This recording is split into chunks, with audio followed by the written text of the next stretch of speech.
Hello guys, good to see you. How do you guys like my new fucking sad, my sick transition? I worked on it a lot. Yeah, good to see you. Yeah, the transition effect. You can see that, you know, I'm improving the stream from week to week. You know, we added the transition, we fixed what else? The timer, you know. Yeah, turning into pro streamer. Yeah, okay guys, so there's a bunch of things I wanted to say before we move on. You cracked me up, seriously. Okay, I'm not sure I understand. that was my Apple Watch that said that it's not sure that it understands. Okay, anyway, let's move on. So guys, today stream is 3.5 hours. Hopefully we'll stick to this schedule, and moving forward every Friday will be 3.5 hours, around maybe 4 in some days. Don't want to prolong it too long, not to tire you with me rumbling all the time. Now, few small additions today. All the reds are marked with a VIP status on the chat. So when you see somebody speaking with a like diamond, that's most likely, that is definitely, yes, you are Miles, exactly. So all the reds that I knew of, I marked with a VIP status. However, I know that there are some reds that are lurking, so I can't really, you know. I'm not really sure if I marked everybody. Like, I think I found like 20 people from last stream that I gave the VIP statuses. So, yeah, banana. I mean, definitely you can have a banana icon eventually. So we will eventually do this. I hope so. So right now I have hit the loading, so we can jump straight back to the game. Well, I mean, Ayano, you are of course you're always a VIP. The thing is that our you know, our mods are are not VIPs because they are mods, and Twitch does not allow the double statuses. Some of you probably know that. So let's go. Do you guys recognize this? Yes, that's the place where we left off last time. This time there will be lots more playing and way, you know, less talking. However, before I get there, I wanted to show you something. No, I'm joking. I'm just cracking you up. Don't worry. Jesus, this looks nice, actually.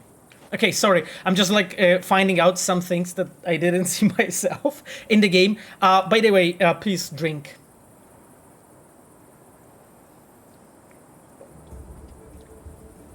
Oh god.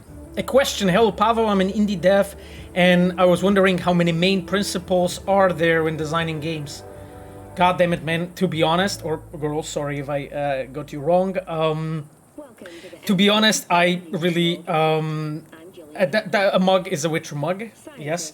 When it comes to designing games, there's so many rules, you know, and we discover everything as we slowly, you know, learn as a industry. So I can't really codify it like to simplify it. What I would advise you to do as a indie game dev is try to stick first to simple things and try to work on like a simple game first. Like, for instance, a so-called walking simulator. Those are super good games to start with, and like, you know, to hone your own, I would say, you know, skill set. Do you have the manifest from the transport?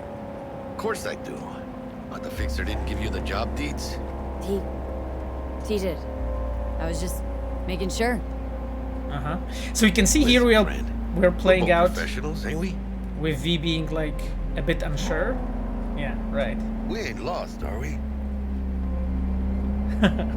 Okay, I'm not going to drive over the cactus. Yeah, hello guys, I see you all on the chat. I'm trying to now, this time around, stick a bit more to playing and less to talking. You've moved contraband before. Why? Are you nervous? Me? Por favor. Yeah, you can see right now we only have two small chats that played out, and their role was to basically draw relations between V and Jackie. You know, we wanted to show here that V is unsure what to do actually, because she's basically a poser in this specific scenario and so on. So she's like pretending, okay, that she knows what she's doing with, you know, with this contraband and stuff. Hey there, brother. Hey. Badlands reminds me of Fallout 1 or 2 vibe. Yeah, I guess you can say so. In a way, they definitely do. Pava wins the DLC. I have no knowledge about that, so thankfully, you know. Do you think that there are Witcher 3 Easter eggs that we didn't discover yet? You know, to be honest, you guys have been digging for 5 years in The Witcher 3, so I'm pretty sure that you have found everything, also the things that you shouldn't have found. So I'm honestly not really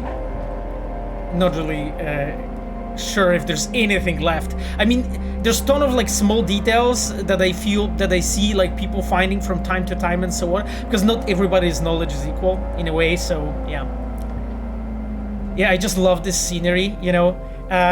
It's actually really cool because the designer who's working on this quest, what we did here is we are cheating on time. So that cheat that we are using here is to make sure that every time when you're arriving at border crossing, it actually has this perfect framing. It actually has perfect colors when it comes to like time of day and stuff. And that's why majority of players that arrive here at the same time. Okay, there are some bad dudes. Let's drive to the border. Now, what we are doing Border here... crossing up ahead. What now? Nothing. They'll scan us and check our papers.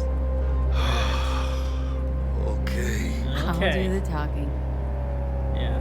So what we are doing here is slowly introducing you through the via like environmental storytelling to the things that are supposed to show you as a player, you know, incoming danger. They are there to prepare you for like incoming tension. You know, that's why there were like enemies on the way. You know, that's why there was this burning, I think it was a car on the way. So we wanted to slowly introduce you to this. Here, a really cool piece of environmental storytelling. You know, with a car that hit this border barrier. Aquam wrote, just finished my college English paper on the world design of Night City. Oh, Jesus, that's sick.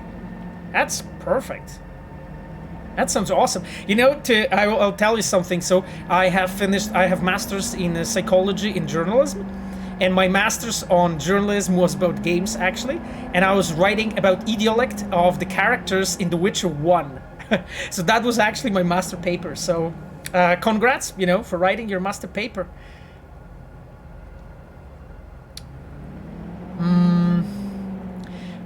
Really love the subtle background, ambient music in the game, so mood setting. Yeah, this is a really good comment actually. Like you can see, you know, we are trying to build a tension in you as a player, and we want to make you feel danger and unsure what is going to happen. And let's listen to the background music for a moment.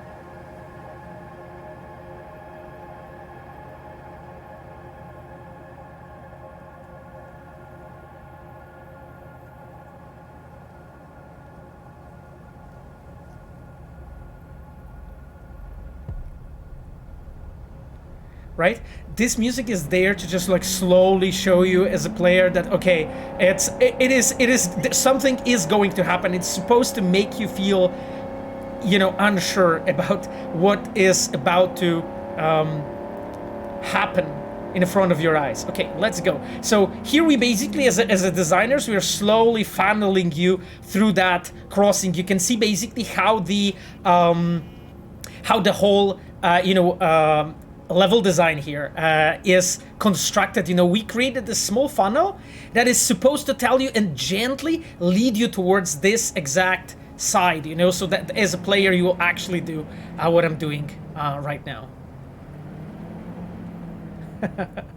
Yeah, Miles commented on like actually like lots of different issues that we had on the way when building this sequence. That's true.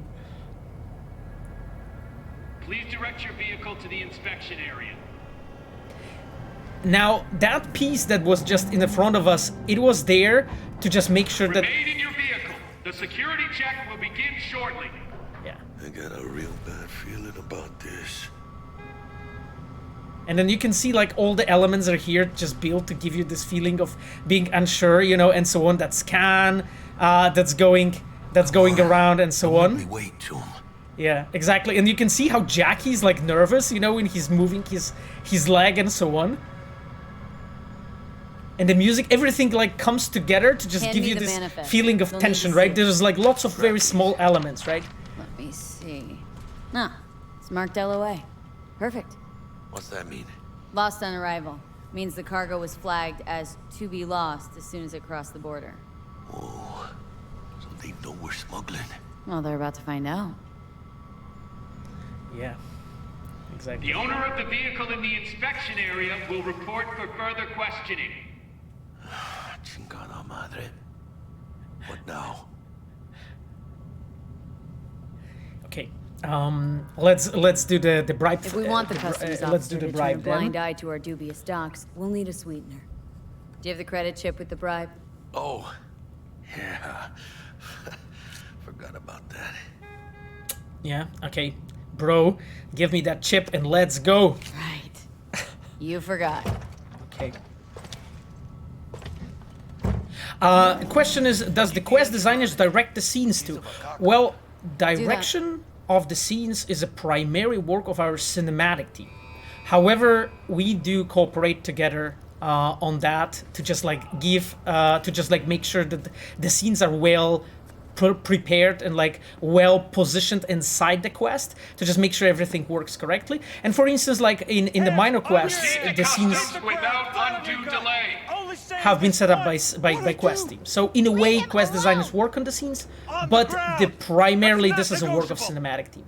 Here and here you have an example of like a small flavor scene, you know, here on the side where you can see basically that we are using everything that we have on our disposal to just build you this feeling of being really on the border crossing and just giving you all the all the elements and so on without undue delay. on that and basically this repeated comments. Yep, this is exactly why they're there, right? If you're armed, place your weapon here. And you can see here how level design is like funneling us, right? Everything is like sort of like gently trying to lead us, through that location and just show us, everything that's going on. And here, as I reach here, right, you can see, okay, yeah, there are people waiting. Exactly at my view, there is a person with a gun.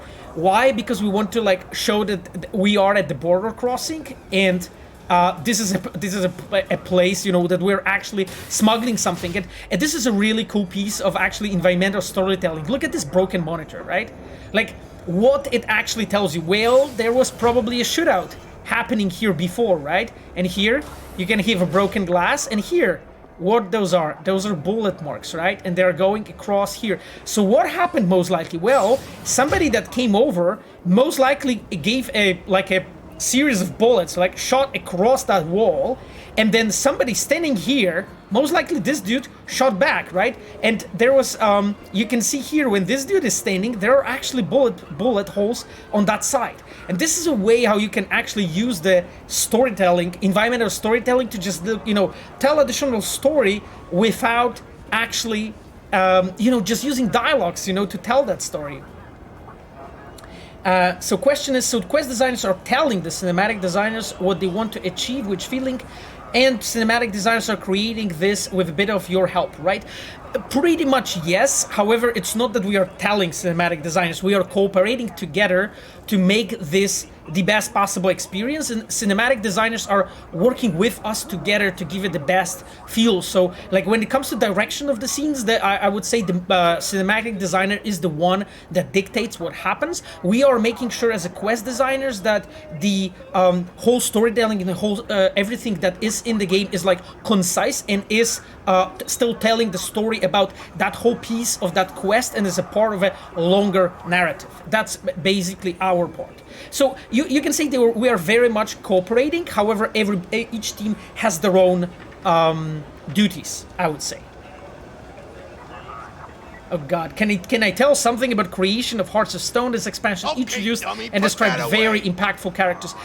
Yes, I mean I've been a lead quest designer on Hearts of Stone, you know, and I do actually know that process very well, but that would have been extremely long discussion. But I'm really glad that you liked it. Let's put the gun. Right, so this is a small element, you know, when they ask us, you know, to put the gun down. Why we are doing this? Because we want you to, as a player, again, to feel the tension, and we are using all kinds of tools that we have on our disposal to make it. And here you're using this interaction, and I think here it's a small important thing I wanted to point out to you. When you want the player to remember something, you are always doing it through the interaction. So when you want to do it that players remembers what happened, you make the player like approach that moment and make it click a choice. It doesn't happen by itself. And that's why here, even though there's only one choice, okay, put the gun down, I'm doing it consciously and putting that gun away. So Bana said it's fine. Saturdays will be Hearts of Stone streams. Signing up. I mean, well, eventually we may introduce some Witcher 3 streams and so on, but I'm just worried that I won't have time to work otherwise. So, you know, we need to be careful with creating that schedule.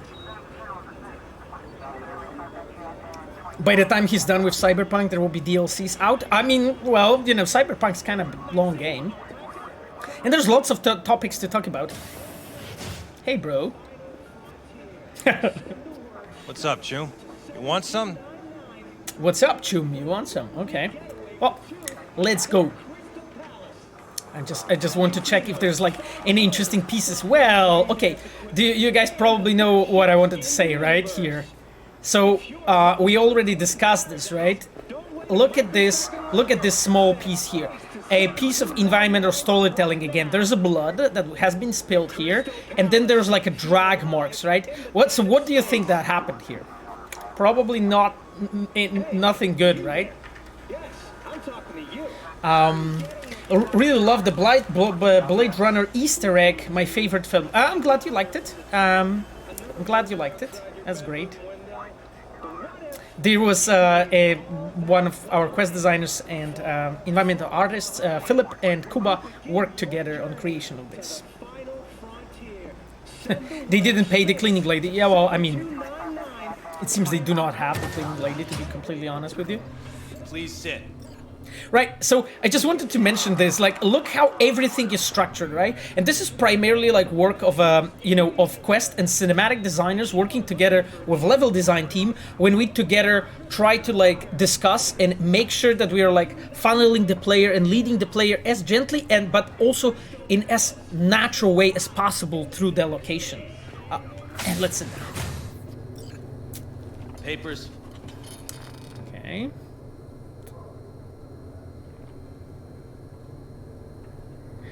Right, okay. I need to give the papers, I I guess. know the rules. Everything's there. It might be, it might not be. We'll see.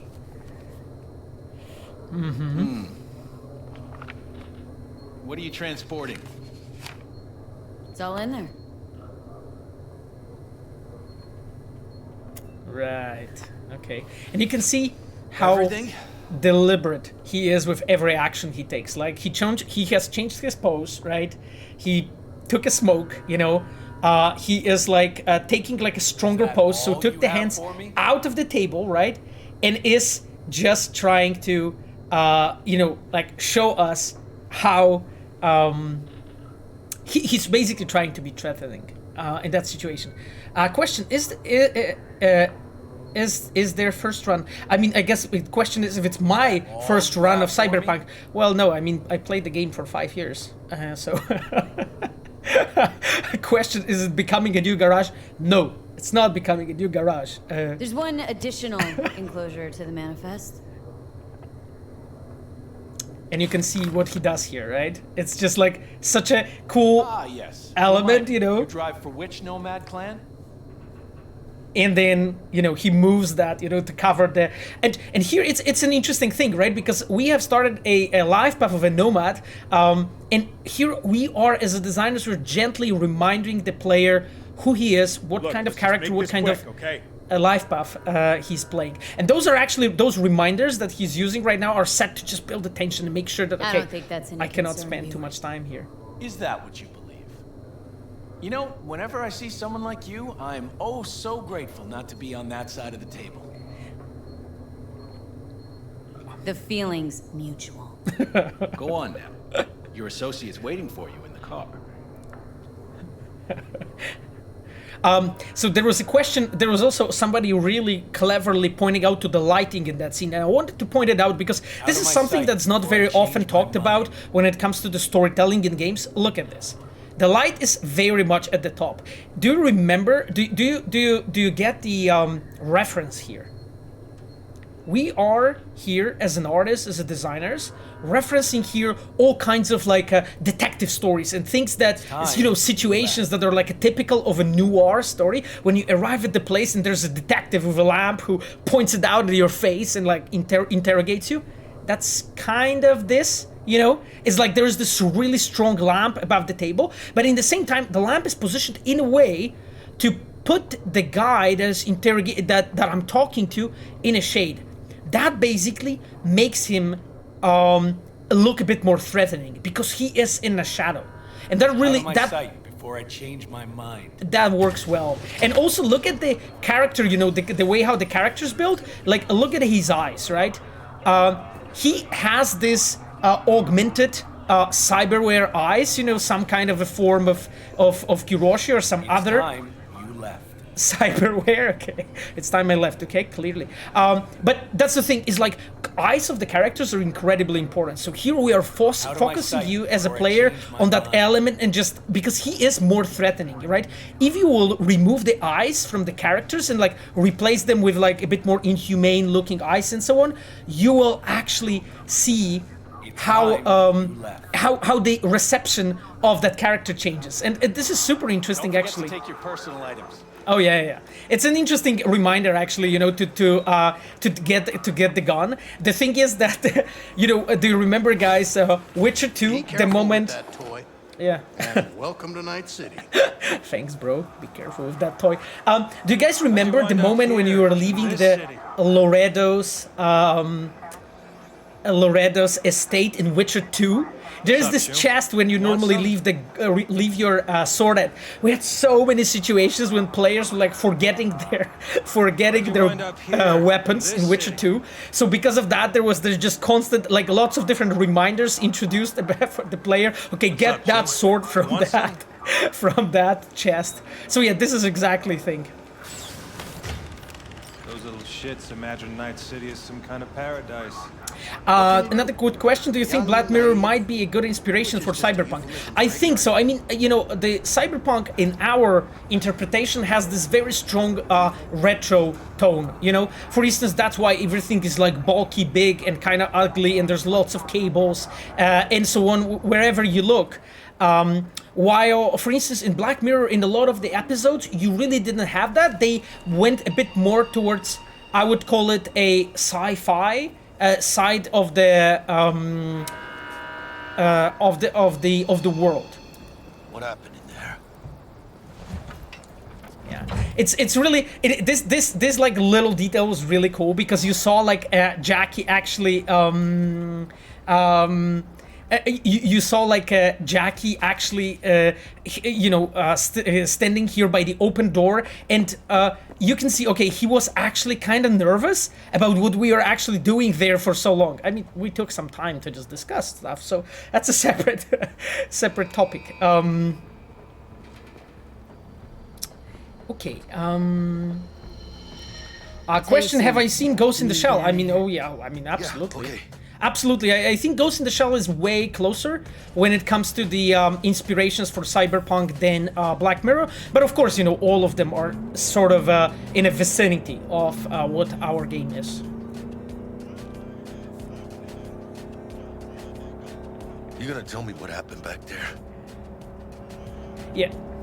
Okay. And I really love the fact that we have this time dialogues. Let's say I have a bad feeling about this. Oh. Happened a lot to you? Rarely. Smelling trouble around the bend? Drive, Jackie, just drive. And you can see those really small touches that our cinematic designers did, you know, with the way how Jackie like looks at you every time, you know, when there's... Oh shit. Okay. Okay guys, I hope I'm not dying here. So it seems we are being chased. Okay, nope. Like, fuck this. We are not stopping the car at all. Okay, yep. Jesus, oh god. No bros. Fuck you.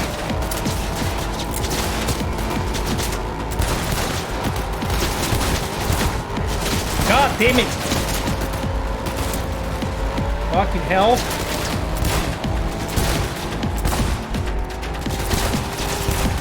Woohoo! Okay, I shot that bastard. Get the fuck off of my... Jesus. Okay, I'm glad this cleaning thing was there.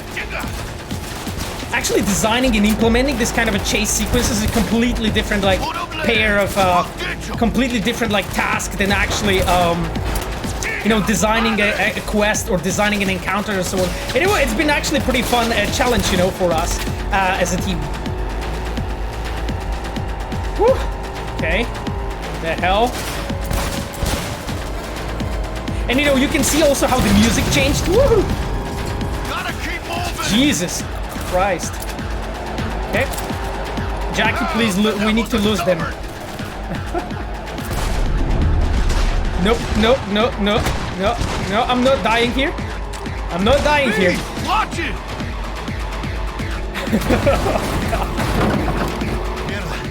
Close call. Okay, Not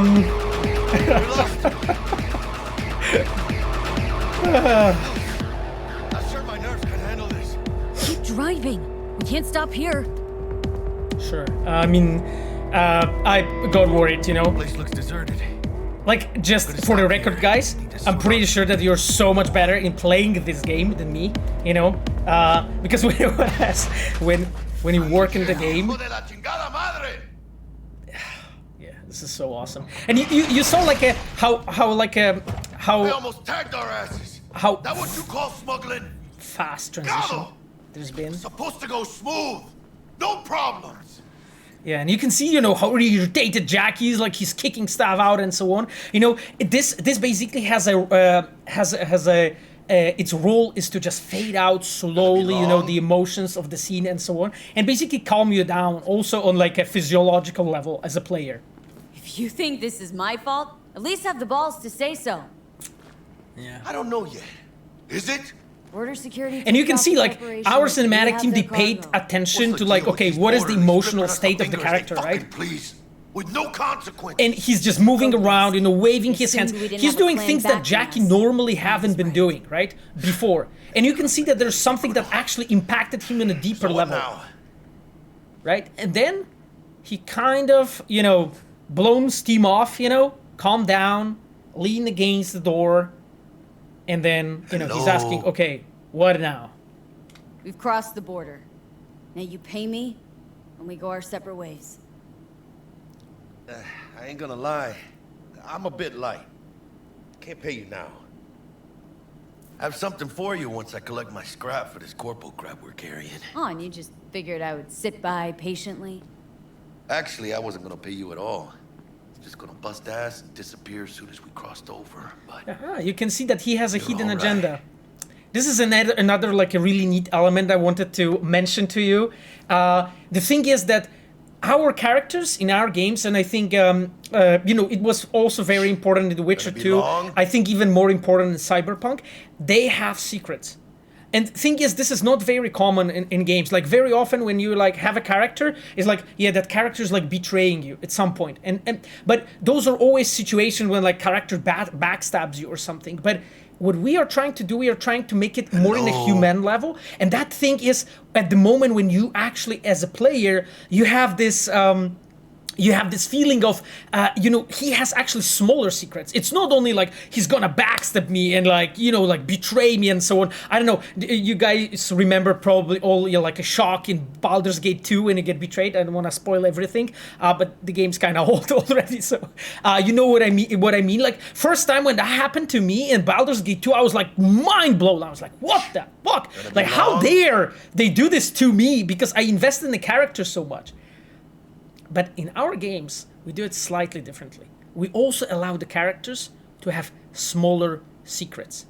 Things when they are like actually just a smaller lies. Like Jackie here, he intended not to pay you actually, but actually here he's like, okay, we went through some stuff together, and he's like, you know what, I'll tell you. Okay, I'll tell you the truth. And this is the way how character in a slow way is slowly buying your positive attitude, emotions, building your positive attitude towards him. That's why all the players are saying like, hey, yeah, Jackie's like a best friend, he's like a best dude. Yeah, because he does things like this. He stands up for you in like different situations and so on. And that's why he's really cool, But this is how you build it, right? As a designer, as a writer, this is how you create that thing. Hello. Okay, dude, let's move on, right? Jackie's You cool. tricked me. Oh, well, apologies for offending the spotless moral code of a smuggler. Okay, what? So what's next? Now we take a peek inside. I see, guys, you're commenting on the garage 3.0. No, this is not the fucking garage. It's just an accident. It's a garage, okay? Open it.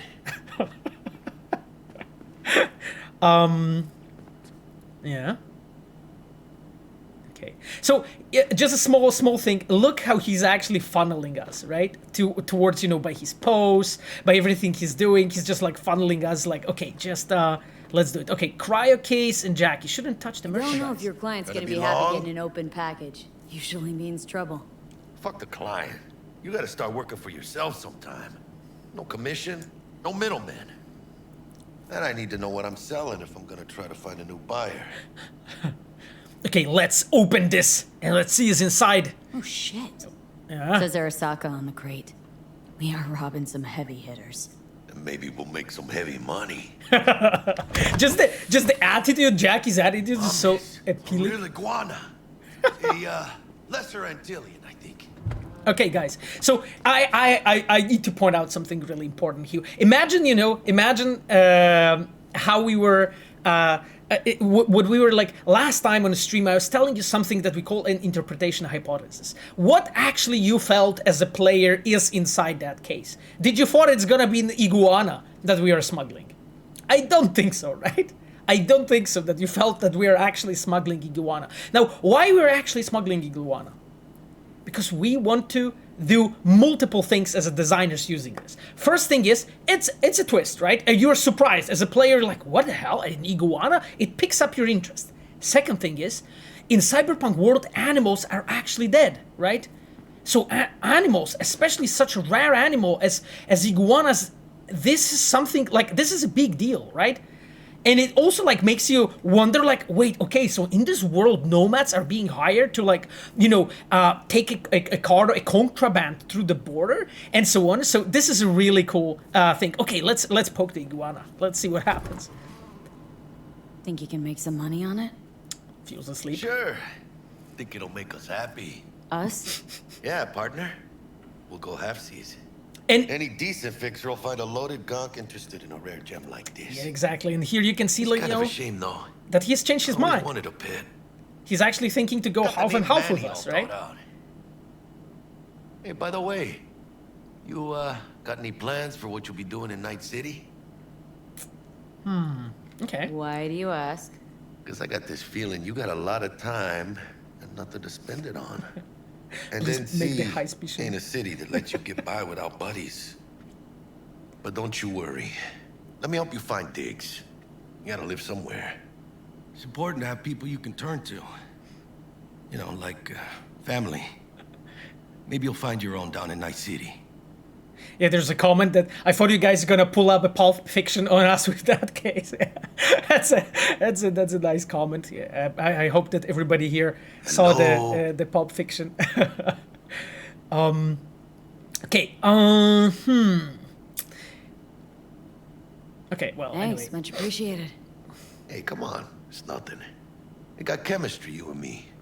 Be a crying shame to waste it. Partner. Hey, Aw, cuddly little fucker. It cracks me up every little time when Jackie just goes, cuddly little fucker. Okay, let's do partner. this. time to grab the lizard and scurry out of here. Okay, it's just, I just love this moment when just Iguana like sneaks out and so on. And this is what, so right now we introduce you to the Night City and so on, and right now we are telling the story, you know, of you and Jackie together, you know, experiencing some things, you know, he shows you like, okay, yeah, V moves into Jackie's place, you know, you got to meet, you know, his mom, and here we're doing some different jobs, you know, for Corpos, and so on. Oh, and this is Padre, one of the fixers in Night City, right? And why do these peeps come to NC? Well, to be And he introduces us to his girlfriend, right? That's Misty. the greater the risk, the bigger And the Vic, bounty. you know, an also important character here. And we see like Jackie and V doing like various jobs and so on together. Maybe having also a bit of fun, you know, on a dance floor. Maybe having a bit too much fun at some points. Misty, best girl. I love that music, by the way. It's just like the way this is a work of our cinematic designers and also like quest designers helping you. Was such a difficult sequence to pull off, but I really like it, like the way how it was put together. What matters And here you can see V actually moving in to her own apartment, and that's us, you know. Yep. the city of dreams. Okay, let's cock that gun. Let's go. You know, we guys are moving with a Chick we're greased looking lightning for is speed somewhere in this forward. building. Probably crawling with the pendejos that kidnapped her. Eyes and ears open, all right? Right. Speaking of which, got you a little something. Militech training shard. In case you need to brush up on your dance moves. Down for some target practice in VR? Okay, I think I'll do the tutorial just to refresh it in my head completely, and also just maybe talk to you about that too.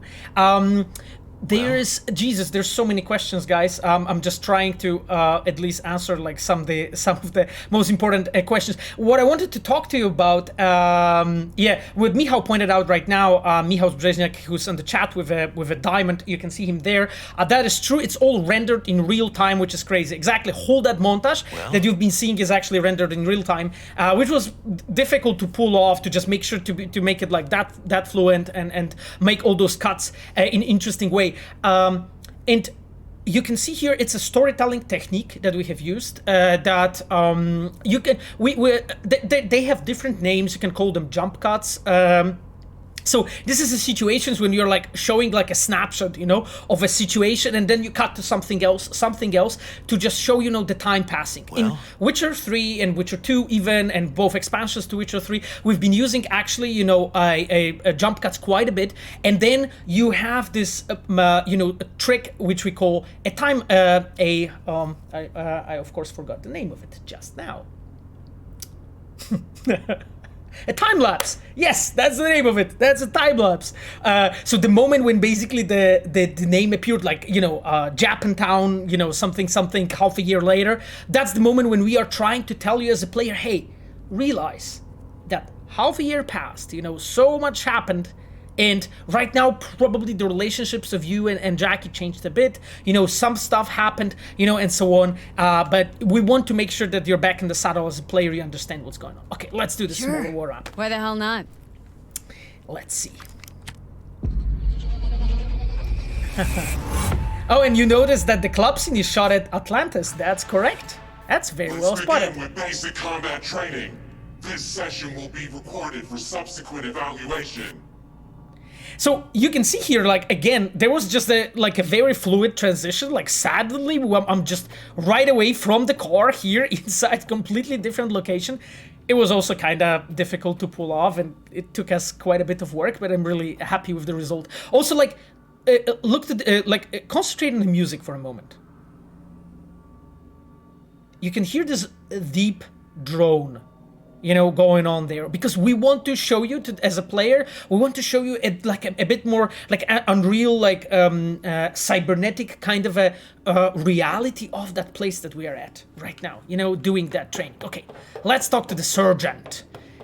This course is designed to reinforce your fundamental combat abilities Oh, God. and hone your reflexes. The skills you gain here will help you survive, even excel on the battlefield.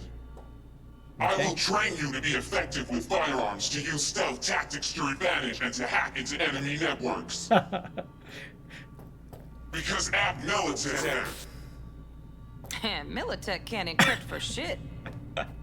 But they clearly got drill and jar heads in their blood. Yeah. Now, And this is an Station introduction. 1, you maggot! Move, move, move! Hope you're ready to bust ass through this fascist playground.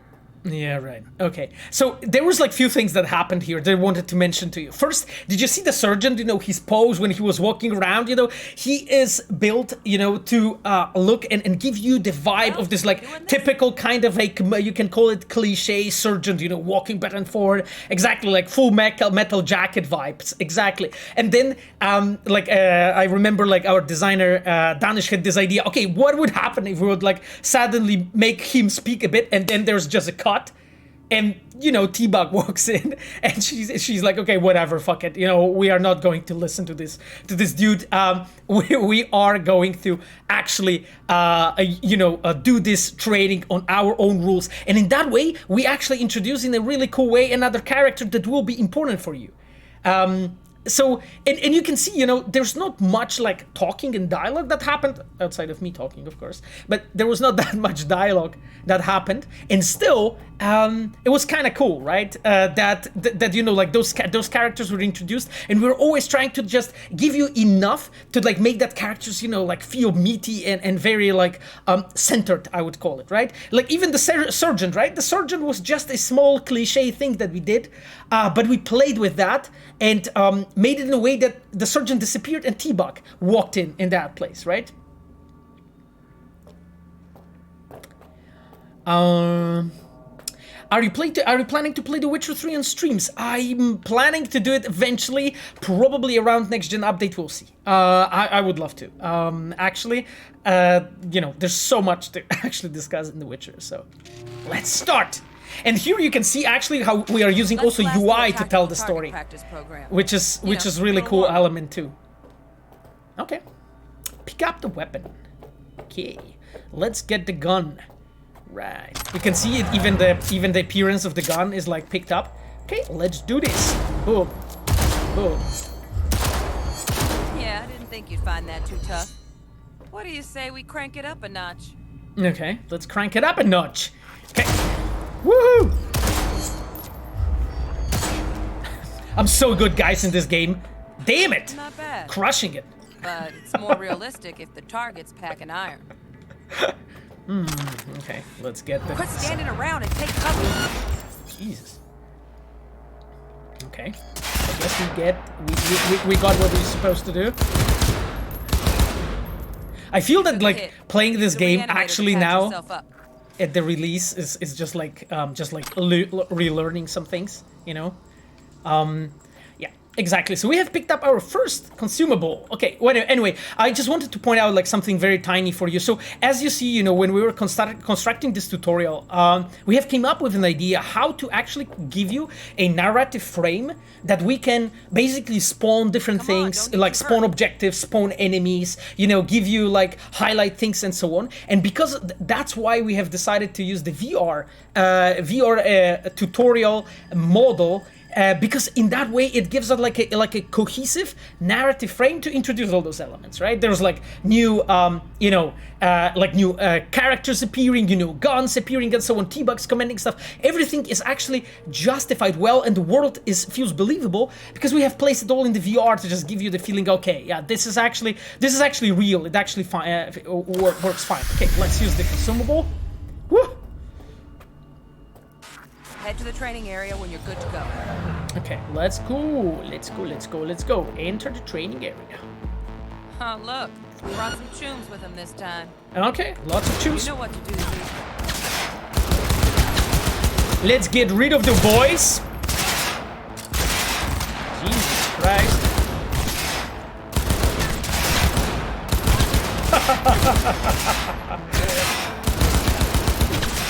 Actually, guys, shooting on a gamepad is not that easy, to be honest.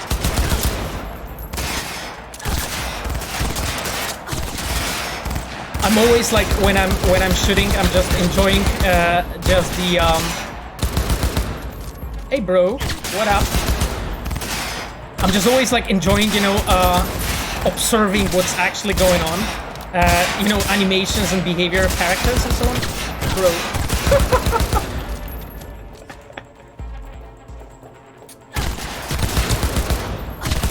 Oh wow.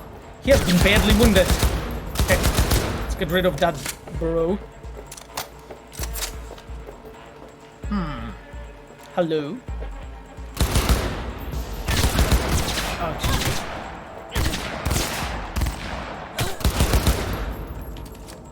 That's the probably longest tutorial I'm gonna play in my life. Kind of feeling like this. Okay. Let's go. Work, V. Pre-work, okay, thanks. And we'll move on. Yeah, and you can see, but basically by the use of the VR, we have actually created this situation. Okay, yeah, right now you can just walk in here and it's like natural that you're doing here, and we can change. The next item on the menu. Ooh. You might notice I tweaked the course material a bit.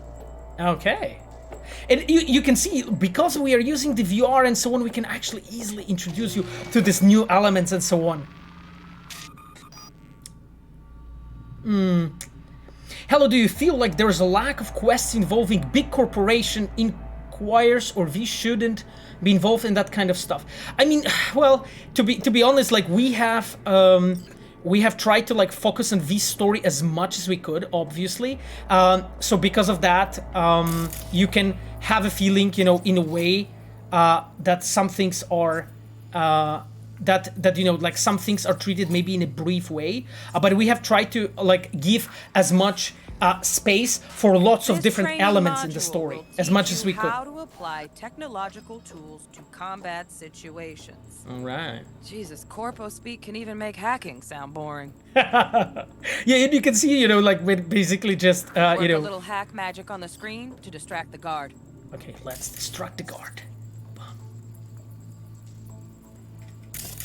Key.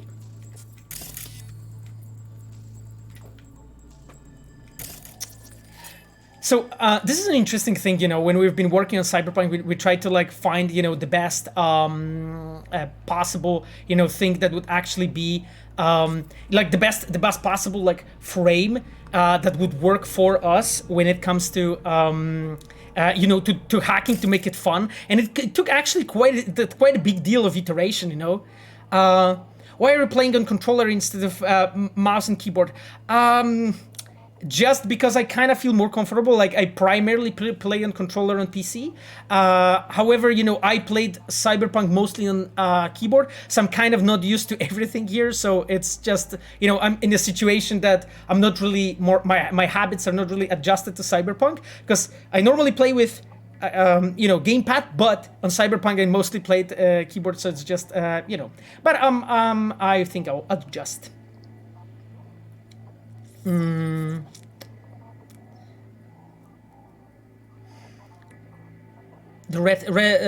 that red Terminator look, was that the inspiration?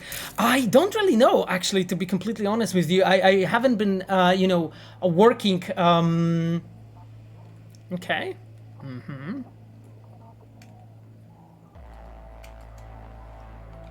Okay, let's execute the hack, and let's distract the guy. Corpo trash. Style over substance. Okay. We're asked to sneak up the guy. Good. Now take him out quietly. Okay. All right, all yours. Take him out. Never Right. smart to leave behind any trace of your handiwork. Right. Okay. Especially the dead kind. Now pick up the body and hide it somewhere. Okay, let's get the buddy. just there's so many elements I would like to talk about here, and I'll slowly like narrate through it. So the UI has been really important for us when we were working, especially for that sequence, and you know, like there's lots of like talented UI designers in our team. Exactly, and you can see the Ayano, who's our moderator today, and she is our producer in the in red, exactly producing the UI team. So we may, if you have some questions, I'm pretty sure that Ayano could answer this for to you. Okay.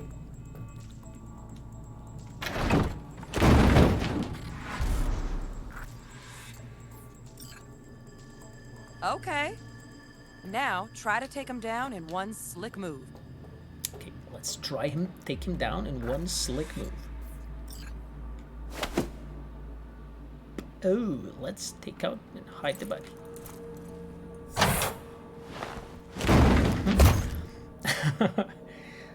Yeah, exactly. One of the some gonks in real time? One of the coolest things actually have been one of the coolest things about our UI is literally the fact that it's just like so well like ingrained in the world, and that's been like super important thing for us. You know, okay, let's do this. Camera control. And this feature for me is like one of the most favorite features, I guess, in the game. One of the few. So the fact that you can actually take over the cameras and so on. So yeah, that you can actually like use the camera and basically just look around like this. It just makes you feel like this really powerful, you know, Netrunner just jumping around and so on. Okay, more advanced quick hacks allow you to use the environment or enemies to your advantage. Okay, let's do this. So we are supposed to use the breach protocol. Network-wide effects. Use it now to reduce the RAM cost of all quick hacks. On it. Exactly, and this is our hacking minigame. It was actually like quite a bit of iteration, you know, to actually get this this one right, you know. And I really like the way how well this whole like minigame is, you know, integrated with sort of like a lore of the game and so on. So here I'll just narrate through that. To upload the Ice Pick Demon, you must recreate its code sequence by selecting characters from the code matrix. So you have the code matrix on the left. The characters you select will be visible in the buffer, right? And the buffer is on the top. So and then, you know, we are selecting 55. So we are basically trying to recreate that sequence here to just make sure that we do it in the right order, right? Now, detonate the grenade.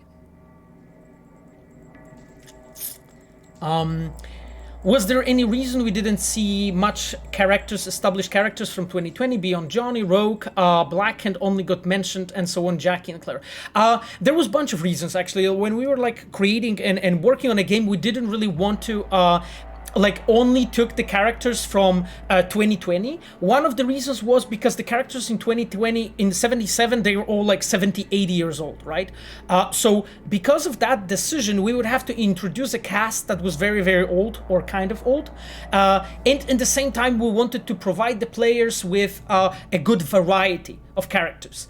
And you know, using this, we also looked at the cast of the characters that were in 2020, and we tried to find like okay, who would actually fit, you know, the best when it comes to the needs that we have from the story perspective, right? And that's why some characters ended up in the game and some didn't, right? Like we decided some to only mention, and some of those we picked to actually use them, right? So it was always just a matter of a decision of, okay, how well we can adjust them, how we can show the transition also from 2020 to 77, you know, what actually happened to that characters, how that characters changed, and so on. So that was that was our thing, you know?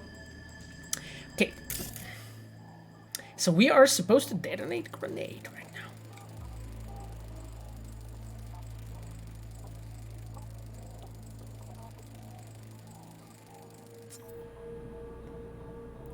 Breaching, exactly, and we can see what he does.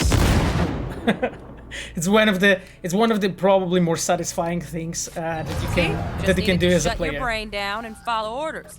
In true Militech fashion. Okay, let's follow. Under my wise command, You're a real champ. Take your spot on the podium. Okay, let's do Not this. too shabby. Militech's algorithms put you on a decent run. Right? Got additional modules if you want to hone any other skills. Or you finish up, Delta out now. But remember, the street's not gonna give you any hints or second chances. Woo. Okay. You have completed mandatory portion of the tutorial. Okay. Need cool. a handwritten invite? Feel free to interact with the door to exit the simulation, or if you wish to learn other gameplay features, check the optional tutorials. Well, I mean, considering I've been working on this game quite a bit, I think that we can easily move on. and I think I will manage.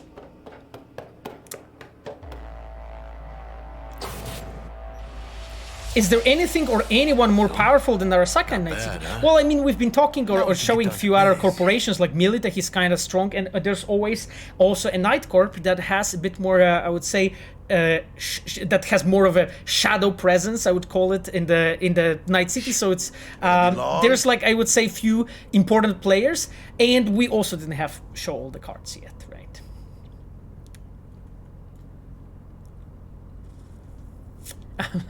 I love Carrie. Yeah, I love Carrie too. Actually, like there's lots of work put into it. I had actually my This way. I have actually my fair share of working on Carrie's quests. So together with actually Michał Brzeźniak, who's on the chat, he worked on the scenes for lots of the quests for Carrie, and then with Paweł Ochocki, who's also on the chat, who worked with another portion of Carrie's quest. So, what up, Jack? Okay, T-Bag's calling, so let's Target's pick it up. Sandra Dorsett. Target's biomon went mute a couple hours back. Suspected abduction. Target could have possibly flatlined already. Not sure you're in time. We're in time, Bug. We. Sure you're on phones, but that don't make you any less part of this squad. Squad. Charming.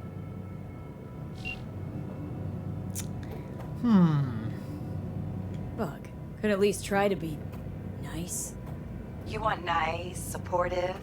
Call a damn helpline. Yeah, it's an interesting element, right? Because here I'll give you as a designers, we give you an option. Okay, you can stand out actually for your you can like stand up for your friend, right? For Jackie here, and basically just be mean to T-Bag, and it kind of builds this feeling of being together. Guys, I'm really getting like 2018 vibes. Do you know what I mean? Now. Yeah, do you get it? The scavengers, are playing. Looking for 1237. 1237. Okay. Target should be inside, but I got zero eyes on her biomon. Fingers crossed, it's not too late. Ugh, I hate this life or death shit. Hurry. Okay, cool. Yeah, we got like a flyer or so, but like that's the thing. It's like in 2018, I had like a pleasure to work on the part of this implementation here, and it was Asha from Quest Design team. It was me, and it was Kajtek Kapuściński who had first worked together. I'm not sure who has worked on this. With us and worked in the scenes. Okay, let's go back. Try hacking the door. Think you can trip it on your own, V?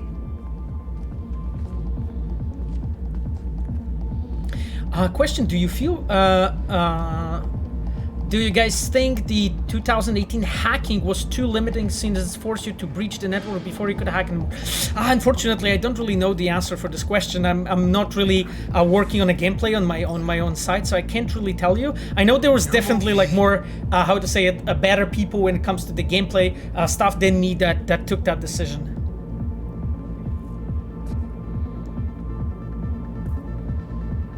Make moves, chica. Oh god, there's so many questions, guys. Yeah, I need to hack the door. Okay, we managed to do this. Let's go. like I don't want to like spend too much time on this, but I was mentioning multiple times, the environmental storytelling to you, right? Like elements like this, like the fact that you have just this mad graffiti there, and then there's this light, right, bouncing exactly the way to just show you this this element on the wall, and it's really cool. Yeah, and you can, as a player, of course, you can just walk around and just like look, how the life of these people looks like, what's going on here, and our environment artists always pay attention to elements such as this to just make sure we tell the, location of the story, and story of the location. And here we are just slowly approaching, this hostile area, right? Okay, you can see Jackie got his 2 badass, guns out. Tapping LB highlights interesting objects. Cool. Right. Let's just be a human Roomba. This is basically a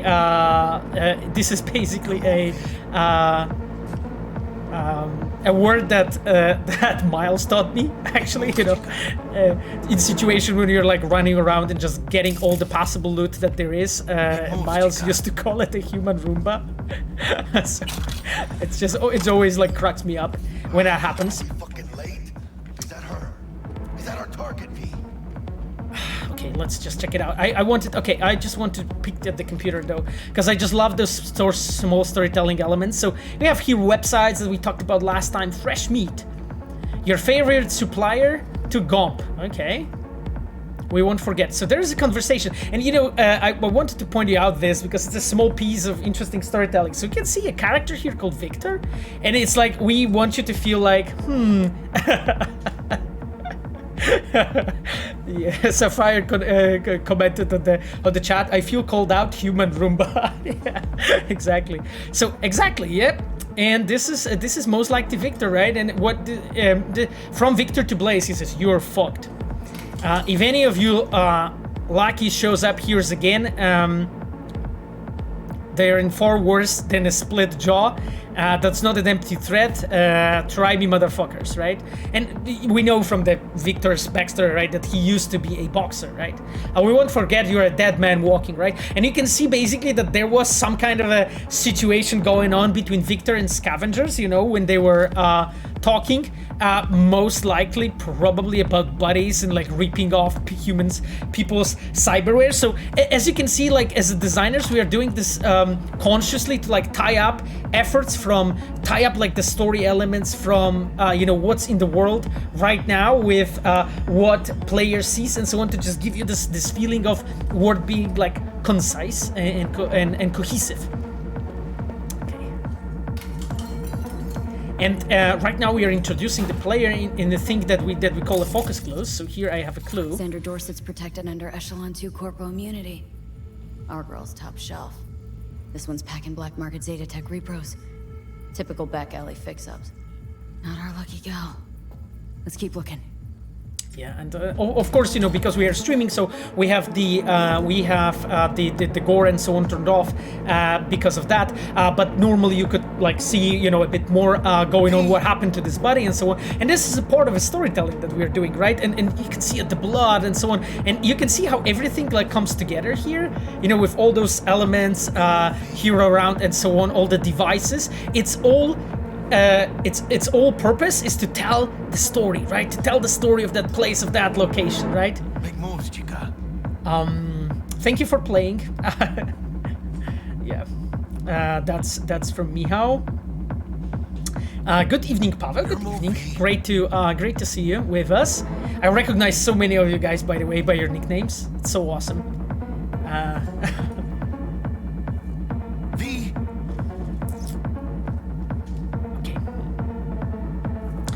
Question: as a quest designer, are you in charge of main missions and side quests? Is there different people in charge of side quests?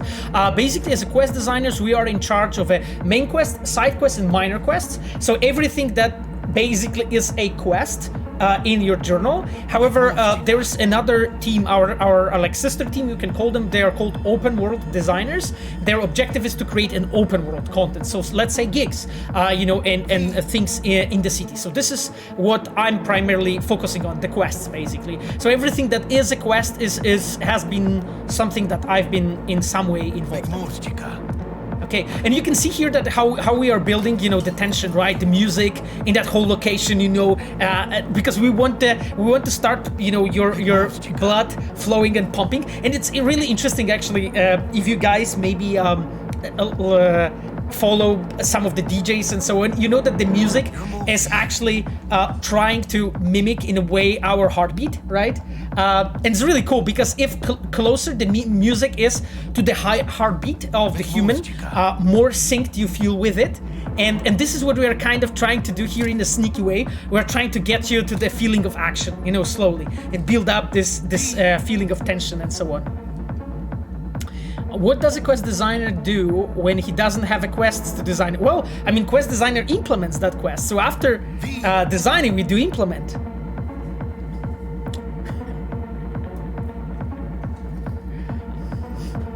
Oh, thank you, Miles. You're nice. Yeah, and there's actually a really cool comment from Vitrin. This is Pavel Ochotsky. Pavel is our senior cinematic designer. Just please look at his comment because this is actually very valuable. What he's actually saying right now. You can also like learn from other Reds on chat, Okay, let's go. Okay. So I'm asked to sneak to the scavenger. Let's do basically what it says, but just after looting this, okay, I don't want to take too much time so that I can actually knock this blocker off. The rat's coming at me! Oh shit! They didn't manage to. God, I took too long. I took too long. Oh God! No way! Clean it out. Jesus. Don't want to be bringing the target out under fire. And Okay. definitely don't want a slug in your back. Okay, guys, let's start a slaughter. You know who you're messing with? I know who I'm messing with, Jackie. Don't worry. Let's go. Okay, what is this? Oh, Jesus, I would love to read this chart for you guys, but let's do the shooting first. What the hell? Okay, Jackie's on my way.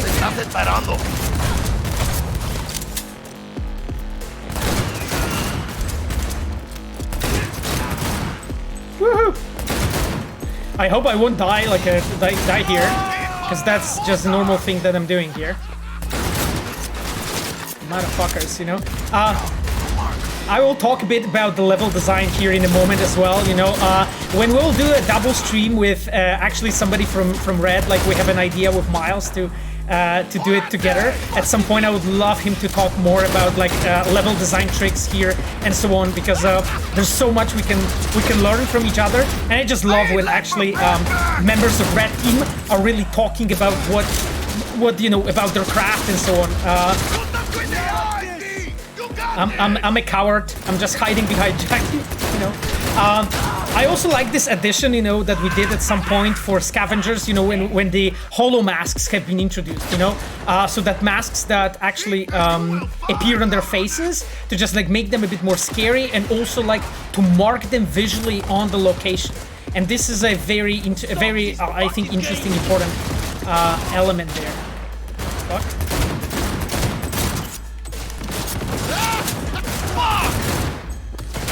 Jesus. No.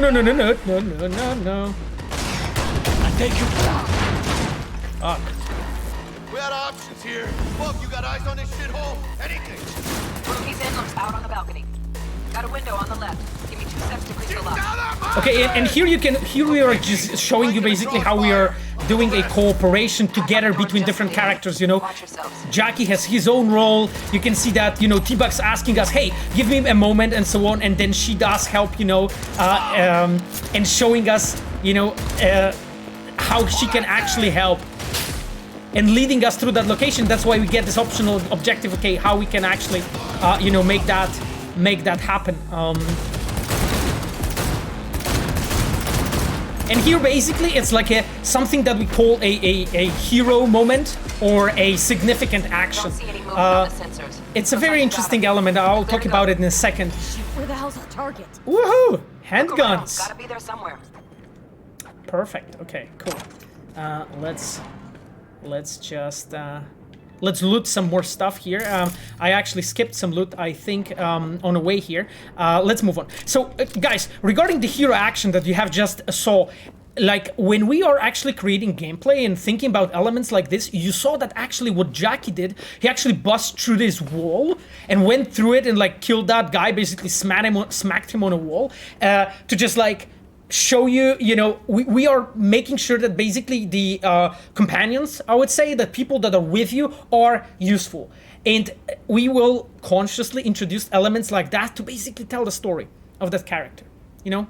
We're just giving you lots of different options and ways to actually show that character in action, to show that character doing things. So this is always something that we pay attention to. You know, how we can basically make sure that when we are building those things, that the character is really depicted well. And there's lots more elements here that I could mention. Like, for instance, right, we know that those are scavengers. Those are guys, you know, that rip off like pieces of human bodies and so on. So that's why, you know, all the elements that are placed here in the location are always, you know, somehow referencing or related to the people that are here. Just to make sure that everything, you know, fits well to the location. And here you have also some other small pieces of storytelling, right? You have like pain editors and mortality rates. You have basically those. You have here the. That was not exactly what I wanted to do. Sorry, guys. That was not exactly what I wanted to do. But here you have just yet another example, right, of storytelling, and just those shards are basically consciously played by us and by level designers together to just make sure that they tell a good story here on the location. And let's look at it, right? So, I didn't flatline yet. Introduction. The implant, known widely as the pain editor, is cyberware that reduces or even entirely eliminates pain. It has enjoyed unweaving popularity for years among certain circles in Night City, the most devoted and arguably the most valuable, of which is mercenaries. It is using this test group that Zetatech conducted the following research. And then basically here, you know, there's just a small more like pieces of elements of narrative that we are introducing you as a player, you know, to all those concepts to just make sure that the whole narrative is cohesive.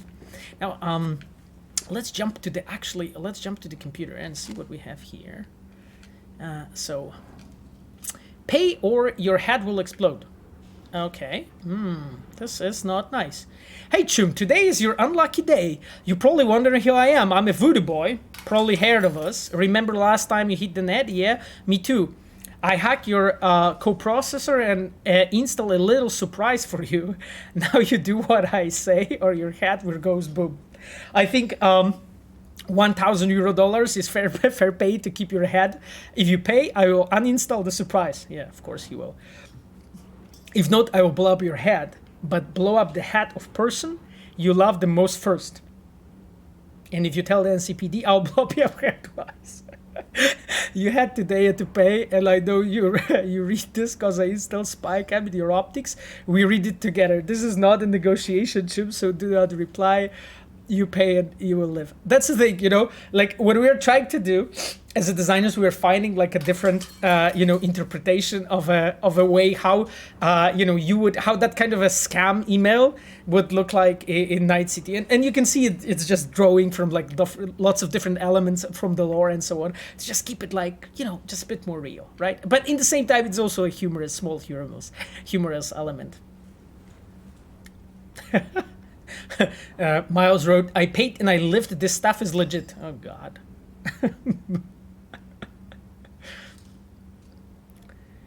who wrote those spam emails? It's a good question. I think the spam emails have been written by Darek Bochenek, our writer for Open World, and then of course they were translated by our adaptation team, so Boris and his team.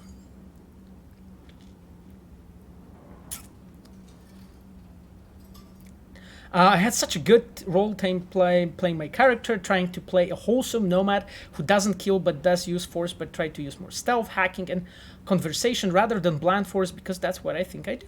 Yeah, that's cool. More infos on doors. Jesus, like I think, guys, we just need to get you Miles and like this real, you know, meaty, how to call it, you know, TED talk about doors, because I do not feel as qualified as Miles is. But I can definitely say that doors are absolutely amazing. You know, it's just a marvel. Need Sam to watch your back. Okay, it's just like let's move on, guys. I want to get Sandra. I want to get to Sandra. Let's loot. Oh God, did we just get a hat? Oh, by the way, I just love how she tucks her hair like this, you know. So, do we have anything? Not really. That's not much loot that we found, to be honest. Not grabbing this, because this is only a gun that I can carry. I won't do much with it. Yeah, it's actually so cool. Actually, I just wanted to point out to you this element. So this is you can see it's a box, right? It's a loot box, right? And it has the logo of Jinguji. Jinguji is this like a really high class shop with really good clothes that you have one quest in that shop. Actually, the one that I worked on. With some special person from our old trailer. And here you can see basically that, you know, we have paid attention to things that you're finding to make sure to keep the brands also cohesive in the world, right? And here you can see like, okay, yeah, this is like a Jinguji box. Let's get this. Let's see what we have here. Oh, okay, this is we have access to the same network here about the about what Vic wrote to them. Let's get this. Well, let's see what we have. Did they? The tower fell. Oh, I know. This is a really cool bit. So this is a thing that what we are doing as a designer. So we are trying to like gently, you know, introduce you elements of Johnny, you know, and everything that will come over later. And here you can read out about, you know, Fourth Corporate War and the moment and events of 2023. You know what actually happened there at a time and so on. Okay, let's jump in. Let's jump in and see what happens. Fucking Christ. I'm in the body. Shit, V. I mean, I got a stomach of steel, but this... this... I wasn't made for this shit, you know? Chop shops. What they do to people. Fucking scav psychos. Yeah. No more jobs like this. Te lo juro por mi madre. This is a very human thing, by the way, what Jackie did, because normally when you would like enter a place like this, you would probably think similar thing and so on, and phrasing your thoughts, phrasing players' thoughts, you know, by other characters is something that we are doing very often to just make sure that we acknowledge that kind of perspective, to just make sure that we are pointing out to you as a designer, so we're pointing out that we know how you're feeling or how you're supposed to be feeling at that given moment. That's why the characters are acknowledging this, and this makes Jackie very human and very like naturally like ingrained in the world, in the place we are. Okay, guys, let's go. Check the body. Let's see. And here again, body presence, like we are touching a lot, like, you know, target. And so on. And here, She alive? About to find out. we have found Jack something. into our biomon. Need to know what we're dealing with.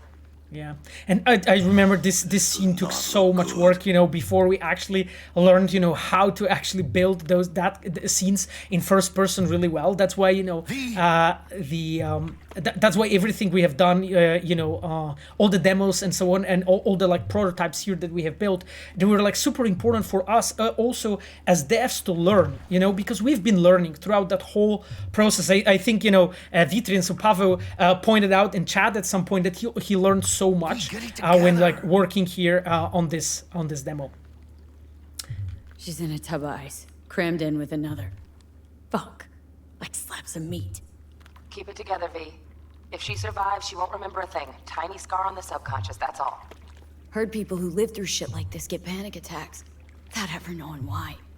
You'll be sipping a glass of ice-cold water, suddenly your hand's shaking. V, jack into her biomon. We need to know what we're dealing with. Yeah, and this is a really cool. This is a really cool moment. You know, the moment when we are, the moment when we are actually jacking into her biomon, right? And here you can see actually UI into play as an element of storytelling, right? Like those panels have been completely customly made to work here in that sequence. Trauma Team Platinum. Platinum? Shit. Trauma should have swooped in if she sneezed. Guessing they jammed the transmitter, Sig. Looking at a hacked biomon, firmware reconfig, or a neurovirus. Carajo, T-Bug. You ain't seeing this place. This is tubs, ice, hooks, and cleavers. Scott Muncher's hack, huh? Got an idea. Check her neuroport. Find a shard? Yeah, pull it. That'll be what's muting the biomon. Okay, so let's try to get the Found the shard shard. out. Removing now. Check the biomon. Anything change? Greetings, Sandra. If you are conscious, assume recovery position now. An emergency evacuation unit has been dispatched and is due to arrive at your location in 180 seconds. Biomon claims trauma will be here in 3 minutes. Your premium plan will cover 90% of the projected costs of your rescue and treatment. Pobrecita. Let's get her off that ice. Yeah, and guys, here, like, this quest here is very important for us to just like depict you what world is, and that's why, you know, as an author, when you're like deciding, okay, what I will do, you know, in my first quest, in like first moments in the game, those moments are very much defining, you know, the information and feelings and I would say meanings that we are feeding to the player is really important at that moment when you're building all those yeah, I know, Jackie. When you're doing all those things, you know. That's why we have done this like trauma team moment, you know, when you like, you know, take off the shard and so on, and the trauma team gets notified, so they decide to come over, you know, as fast as they can and so on. That's why it's important for us to put that element, you know, of a story first, so that as a player you'll be really ingrained very fast in that world. And like a lot of players pointed out after Cyberpunk came out, that the world has been done really well, and those elements have been like key in building this, you know, in building that kind of a feeling, you know, a reality of the feeling. Okay, let's go. Yeah, definitely. I'm playing on PC. There are also my specs if you wanna check it out on the Twitch page. V, need to know what's going on. It's a fairly modest rig with no RTX. Catch, chica!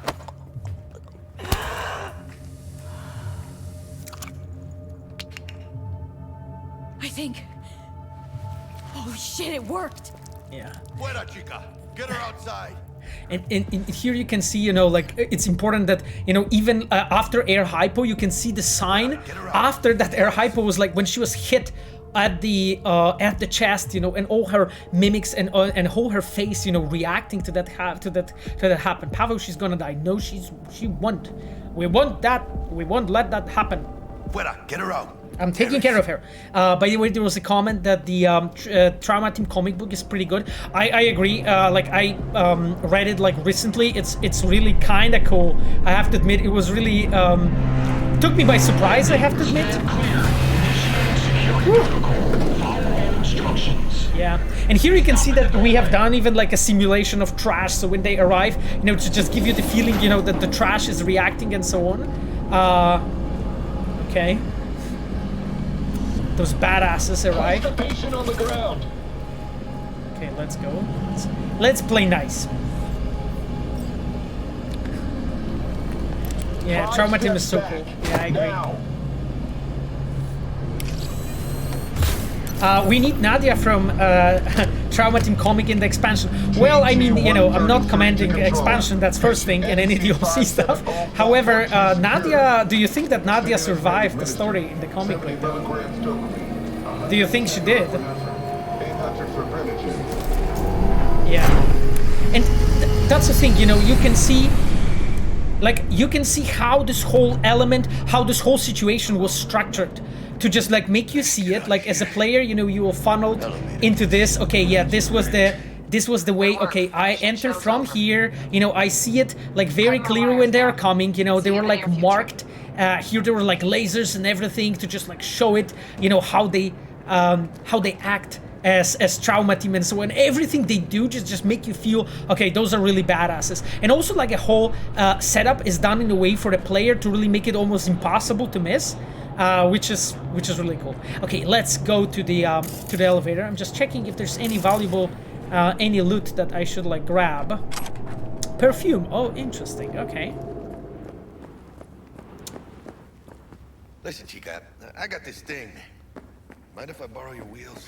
Are we considering adding New Game Plus? I'm not commenting Misty, the any add-ons at this point, guys. Like as soon as we will be able to talk about it, you will be first to find out. Saving my ass, V. I got a question. Did the guy from the diners, Mr. Hands? Oh, I can tell you. I can tell you. Unfortunately. As it is. I would love to though, but I can't tell you. Jack, that was interesting. This new, this fading skills of yours. Oh, almost forgot. Should get Wakako on the hollow. Tell her the job's done. Okay, and here you can see, you know, just a small, just a good, like a small place, you know, to find a good tutorial spot. I just wanted to mention like one important thing, like when you're building a game and so on, just making like a tutorial well is probably one of the hardest things that game dev can do. Actually, just, yeah. Game dev voice acting this game is top notch. Yeah, I think so too. I mean, our localization team that is like handling, you know, all the, you know, picking the actors, they did like a stellar job on this, I have to say. Okay, let's go. And you can see even Wakako Okada. She even has a custom avatar, you know? Okay. Of course she's alive and well. It's what we agreed, isn't it? Yeah. Splendid. Your payment awaits you. Ready to come and grab whenever you like, even right away. But I guess home is the only place you wish to be now. The NCPD has surrounded Watson. The district is closed. If you're to make it past the cordon, you must move fast. Thanks for the heads up. Swing by to see you later. And you can see that we as a designer, we're always trying to find like good space. The NCPD is gonna put Watson on lockdown. If I'm gonna sleep in my own bed tonight, we better put it in fifth. Yeah. Leave it to me, Chica. I'm driving. Yeah, and as a designers, we are like trying to find you like every like a good spot for everything. So, for instance, like when you were like going in the elevator, we in most cases we are trying to build it in a way that you're not going through like empty. Oh wow, we picked up some nice thingy. Let's check this out. Actually, did we? Oh, we didn't. I was sure we did.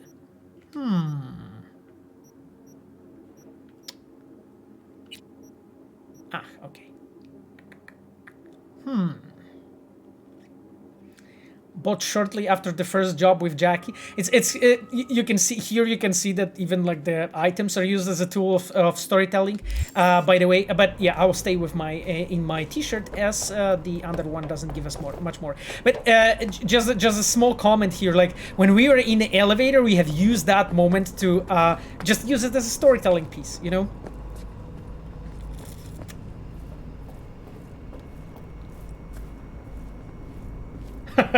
Miles, this is probably one of my favorite moments of the prologue, riding out of the garage.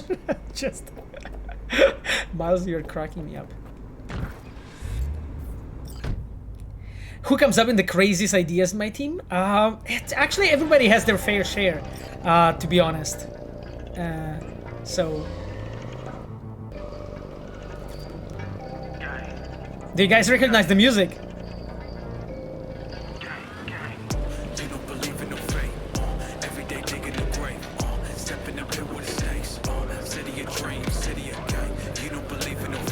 Stop digging Night City. City like any other, just bigger.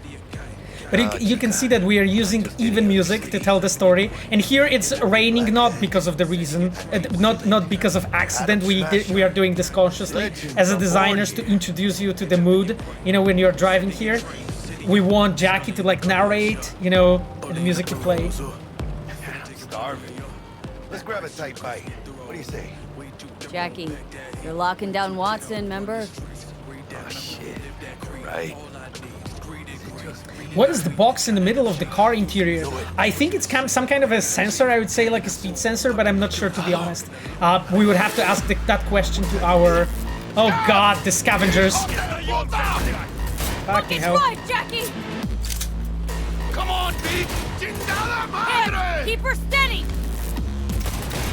Switching to mouse and keyboard, boys and girls, and everybody else. Because, you know, I don't want to die here. Come on, you motherfucker. Got you, asshole! Pete, aim for the driver!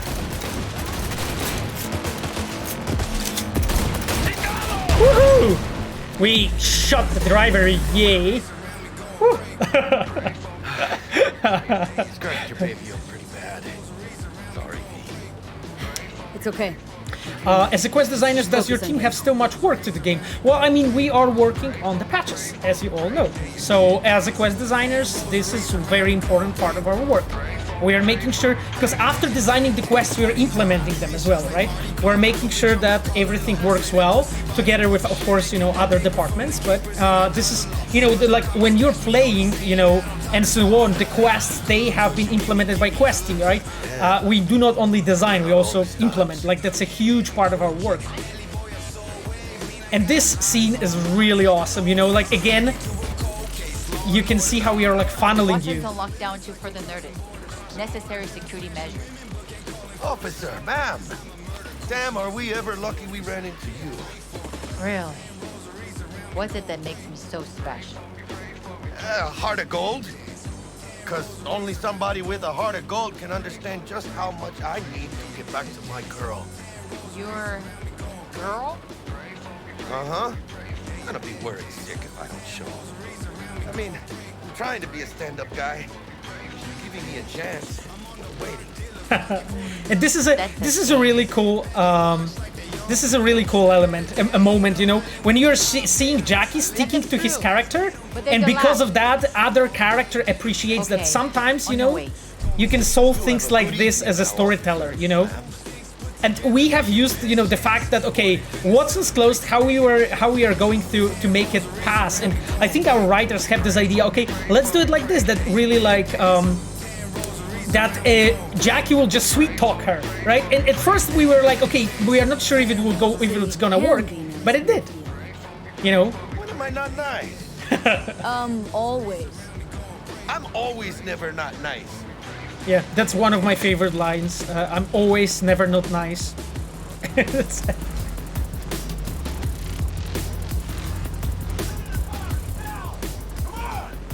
And here is another like storytelling piece, right? We as a designers, we know that we have you in the car with Jackie, so we funnel you to this moment so that you can see basically Max Stack intervene.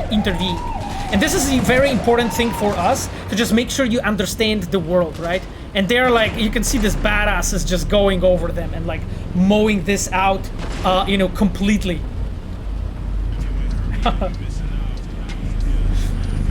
Well, show's over. Poor bastards. But they had it coming. Yeah. And that's the thing, you know, we have, as a designers, consciously placed that that scene on your path so that we can slowly introduce you and make you understand the world, you know, without like actually coming off to you with a very like hand-fisted way, you know, with like very, you know, we don't want to like push a book down your mouth, you know, and like give you, you know, a Bible to read about the world. We want to slowly build it and introduce you to it. They'll let me through. Sure about that? Oh yeah, I'll play nice Jackie again. Yeah, there's somebody said that it would be nice to also see the actual gameplay in the scripted scene. That's true, but as a designer, you need to make a decision sometimes the scripted scene is a correct way to go, right? And here basically V and Jackie, they're way too underleveled. It wouldn't be believable us like fighting max stack here, right? They would have killed us right away, right? So we would have to like introduce like a bigger Misty, I said hi. body presence again, you know, just a gesture, and Jackie like, whooped. Okay, he was fast as hell. He definitely drives better than me, I have to tell you. Anyway, going back to the question regarding like, you know, when to use actually scripted sequence versus gameplay. The thing is, like, there we couldn't really use gameplay, right? Like, you have the max stack horde, these badasses, right? And it's like, I mean, we can't really fight them. Okay, we could maybe together fight the gangsters, but then we'd have to like introduce yet another story or storyline or sub-story that would tell us or explain, okay, why you're actually suddenly fighting these gangsters and the max stack is there. So, like, as a designer, you need to be very conscious about your choices. Okay, what the hell I'm actually doing and why I'm doing this. And here is another example of our television, you know? We actually like made sure that every time when you're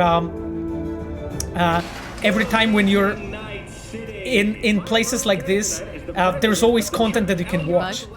Forgot earlier. A runner I know has something you could probably use. Zip in your deeds. Okay. We got a job from T-Bug, right?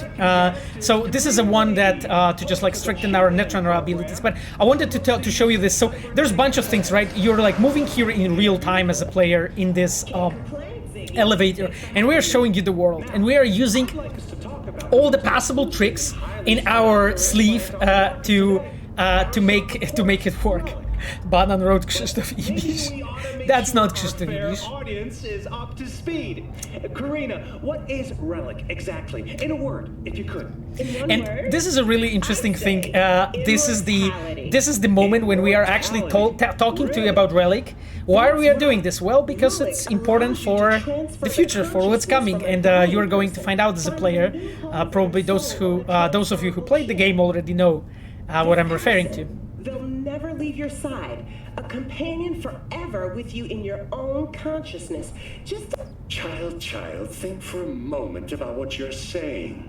Yeah. This relic is an abomination that feeds on human misery. And throughout like the production, we had to like write a lot of scenarios for this TV materials to just make sure that, you know, as a player, when you get here, all of them are like telling the story of like a separate facet of Night City to just like show you that, and you can see those elements. Like it always cracks me up. Those episodes. Technology is just another tool of coercion and corruption. Only the wealthy and powerful elite will have access. Yeah. And they will pay any price in exchange for a chance at this so-called immortality. Well, that is true that Arasaka Corp has specifically limited access to the relic in order.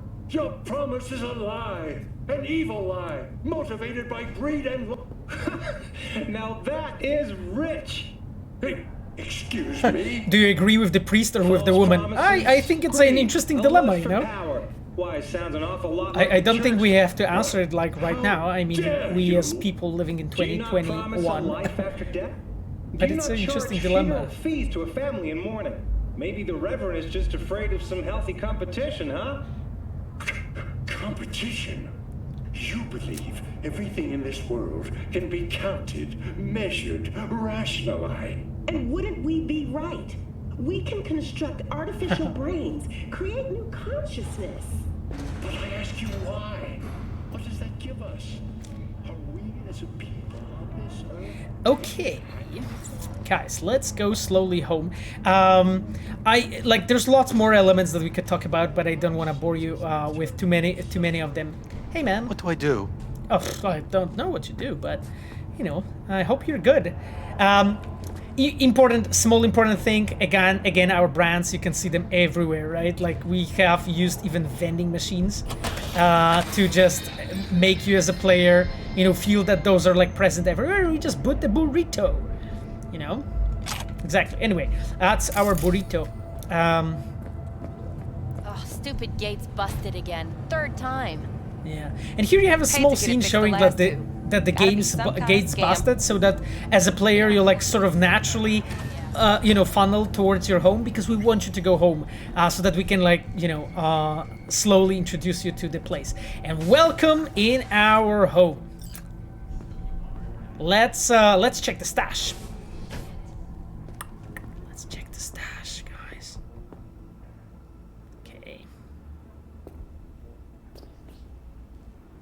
I really like this element. Like at some point, there was an idea, you know, actually it was like Quest team together with Environment, our team, when we like proposed, okay, you know, like what we could do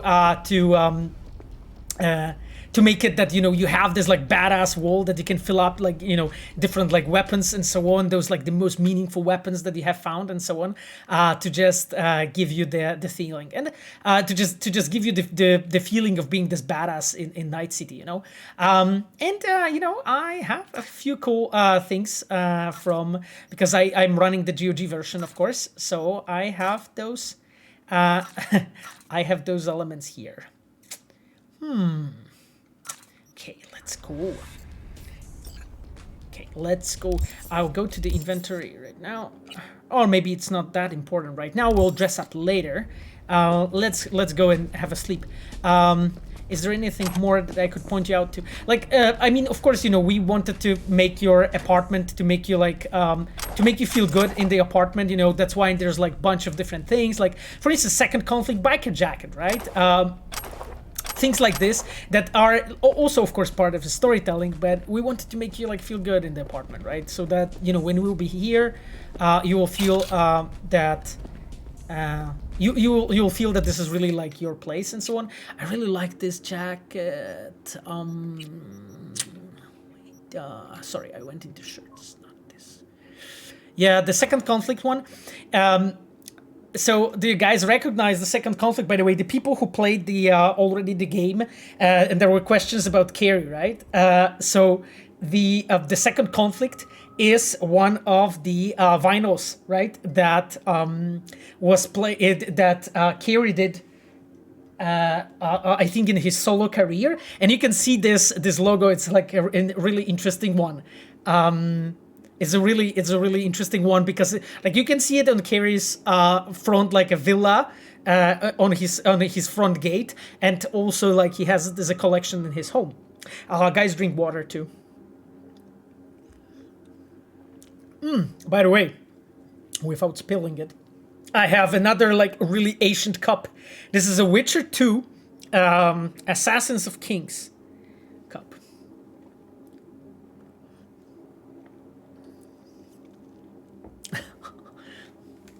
Yeah, the black unicorn, the best katana. Okay, anyway, let's leave it for now. Yeah, like, I mean, there are like small touches here and so on. So for instance, new released brain dances, right? We wanted to just give you a feeling and slowly start to introduce you. Oh, you started Witcher 2 yesterday, yeah? Yeah, I hope you will like that. The small brain dances and so on that you have here, because we are, as a designers, preparing you slowly to the things that are about to come. And the things that are about to come are, for instance, the brain dance quest that is kind of ahead of us, without spoiling much. We can check like one of them. Let's check the Maxwell's Rehab. This braindance season has been chock full of horror, but this one stands out from the rest. The always phenomenal Maxwell Ramirez is pushed to the brink of cyberpsychosis so he can relive his return to normalcy. The title offers a tone of optimism, but don't let that fool you. You'll relieve Maxwell's slip into psychosis, the heartbreak of his wife, and the gradual reintegration into a small world that is now far different from how he left it. This BD is must relive of the season, but it's not for the faint of heart. And you can see that here we're like trying to simulate like a natural way, how that brain dances would be reviewed at that time. Question: are you considering installing a transmog system? I'm not commenting on this. can see the Shupe from Gwent, who has this Arasaka, tune vibe. Yeah, exactly.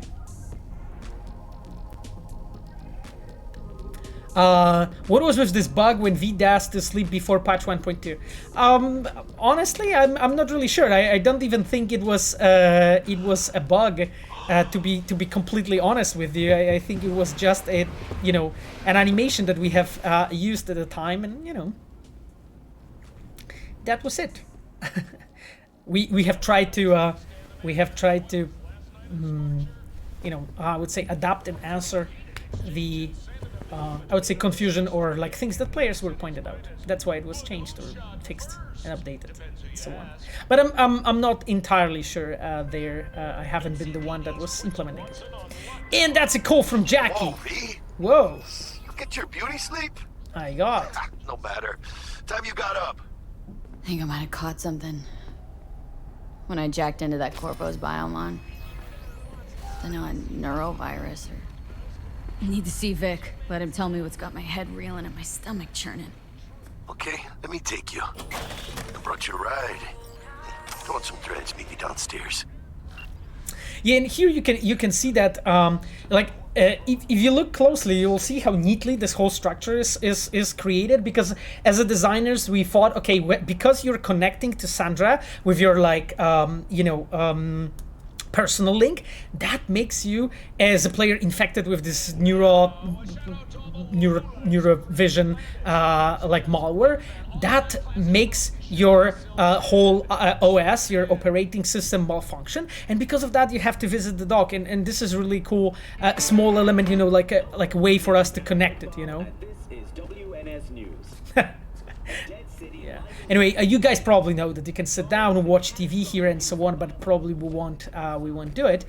Let's check our emails. What's going on there?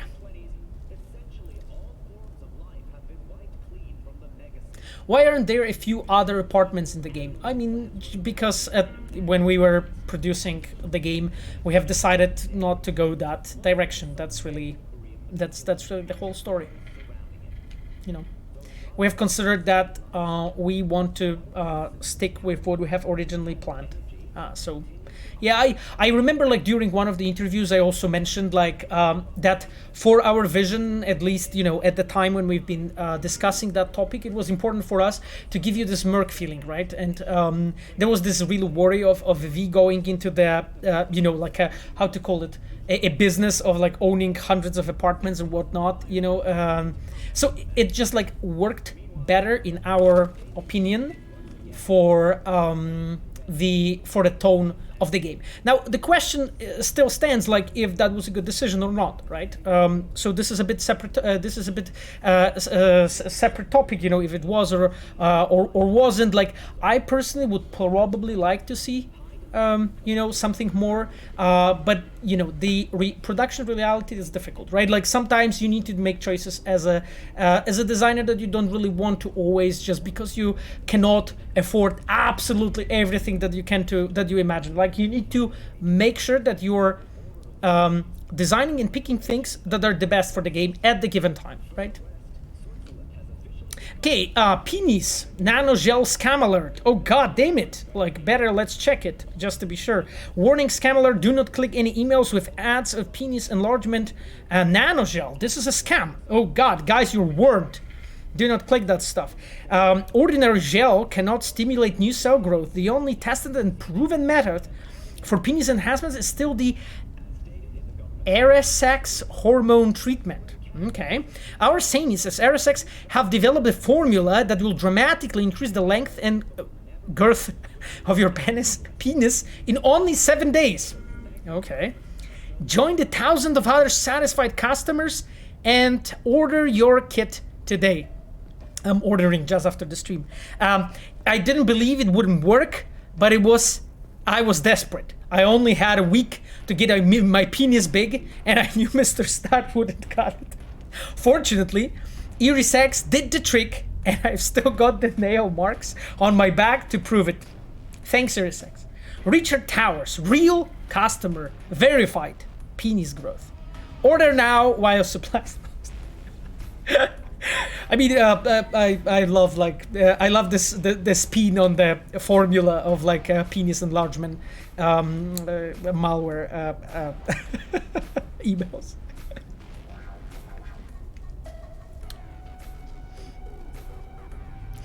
Wasn't your favorite cyberware Mr. Stud? You would love penis nanoshell, I guess. No, well, I mean, I don't have Mr. Stud yet. Maybe I should reconsider this though.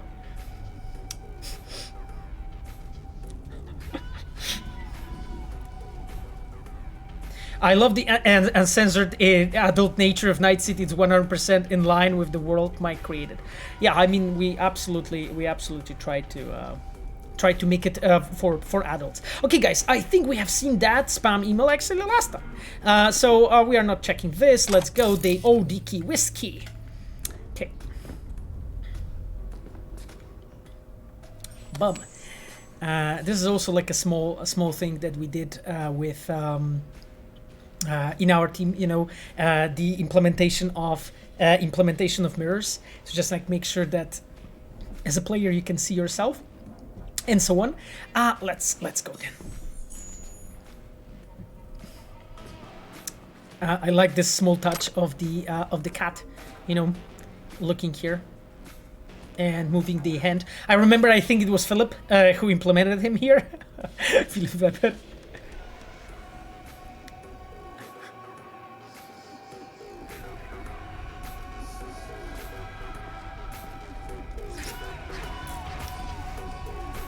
Okay, guys, let's go. So we are supposed to meet Jackie. I don't think I have to do much more. Let's just be presentable when we meet Jackie. So first of all, okay, do you guys like this? Reinforced baseball cap. This is decent armor. Well, but you know, for us, it's important to look classy, I guess. So, yeah. Okay, let's go with the hat and upper body. What options we have here? Wow. Okay. Do you guys are you guys feeling this? Yeah.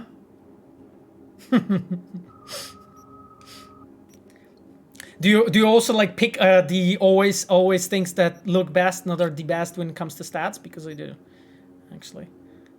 You know. Let's get the wolf t-shirt. Okay, I have the wolf t-shirt, maybe not visible in the zipped up. Do we have any actually decent trousers? Okay. Okay. Let's stay with those.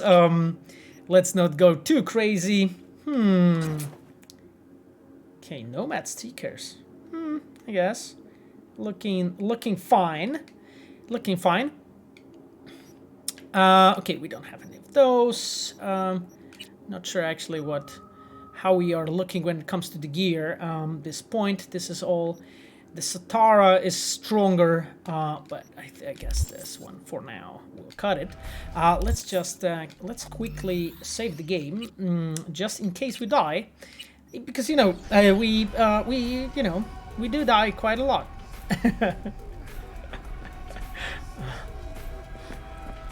Okay, let's go.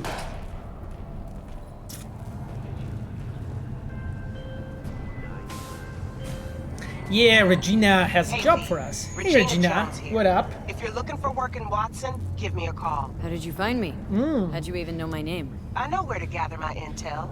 Could even call me a collector. Later, V.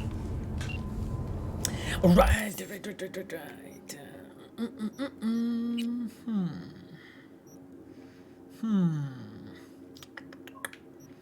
I need to spend my points, right? We have one attribute and one perk.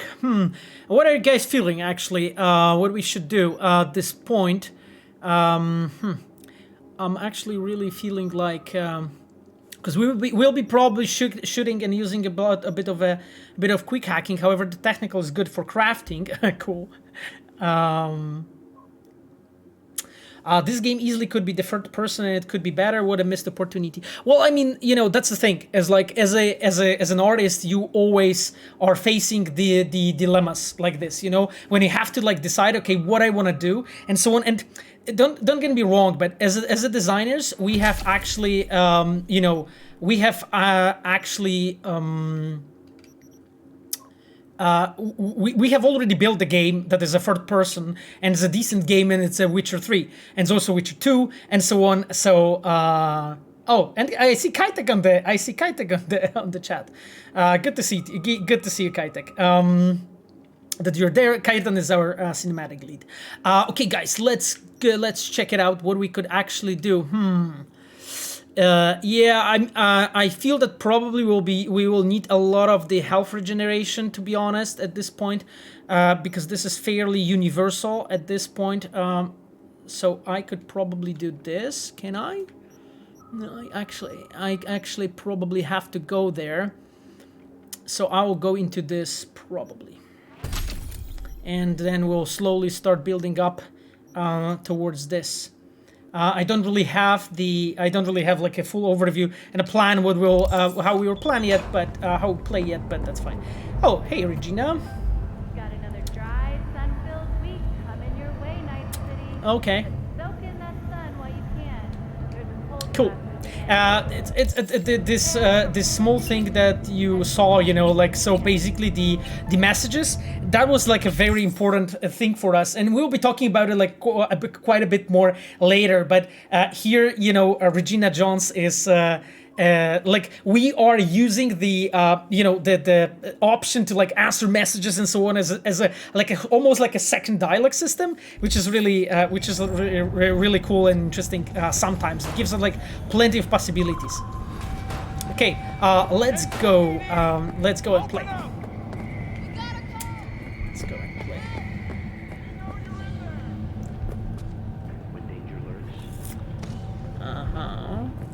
Piece of shit. Come on. Oh, no. 14 is normal. It's just not. Eh? The fucking smell. True. Sweet it is not.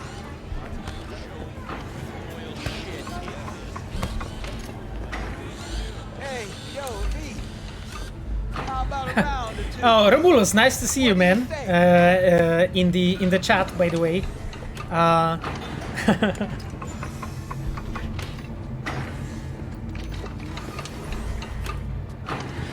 The question from Romulus is, care to talk about Q200?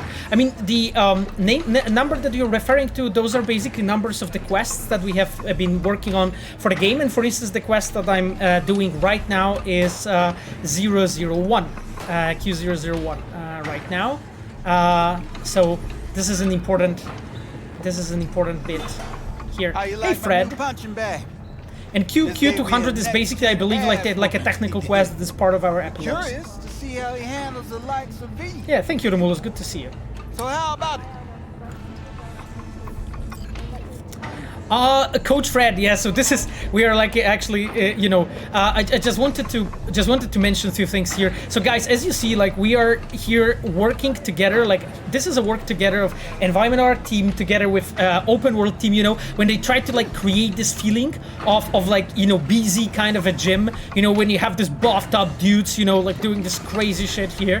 It's just absolutely insane what he's doing, right?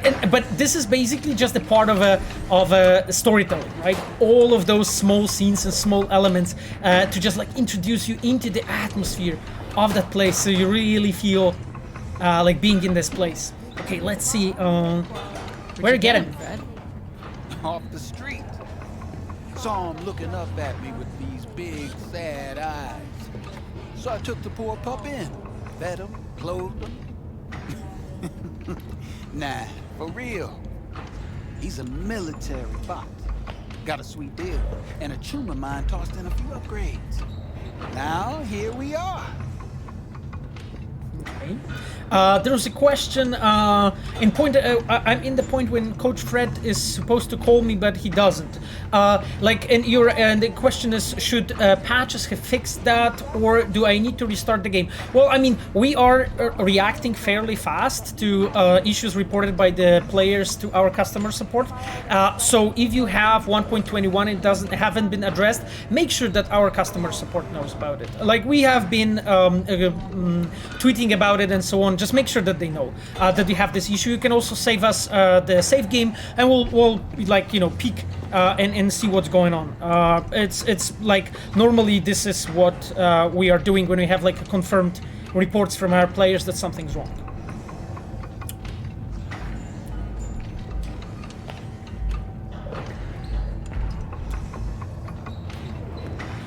Jesus. Okay, there's so much conversation going on in the chat. I'll move on with playing. Let's do this. Let's do this. Light on your feet. Keep that head moving. Okay. You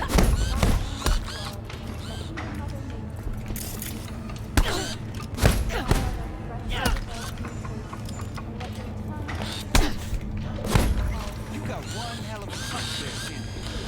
Thought of monetizing it? I can arrange a fight or two. What do you say? It's a cool element, right? That you have like defeated the punch bot, and he basically like collapses like this, you know, sort of like in half, to just like show you very clearly as a player, you know, to telegraph to you, that's the word that designers are using, to telegraph to you that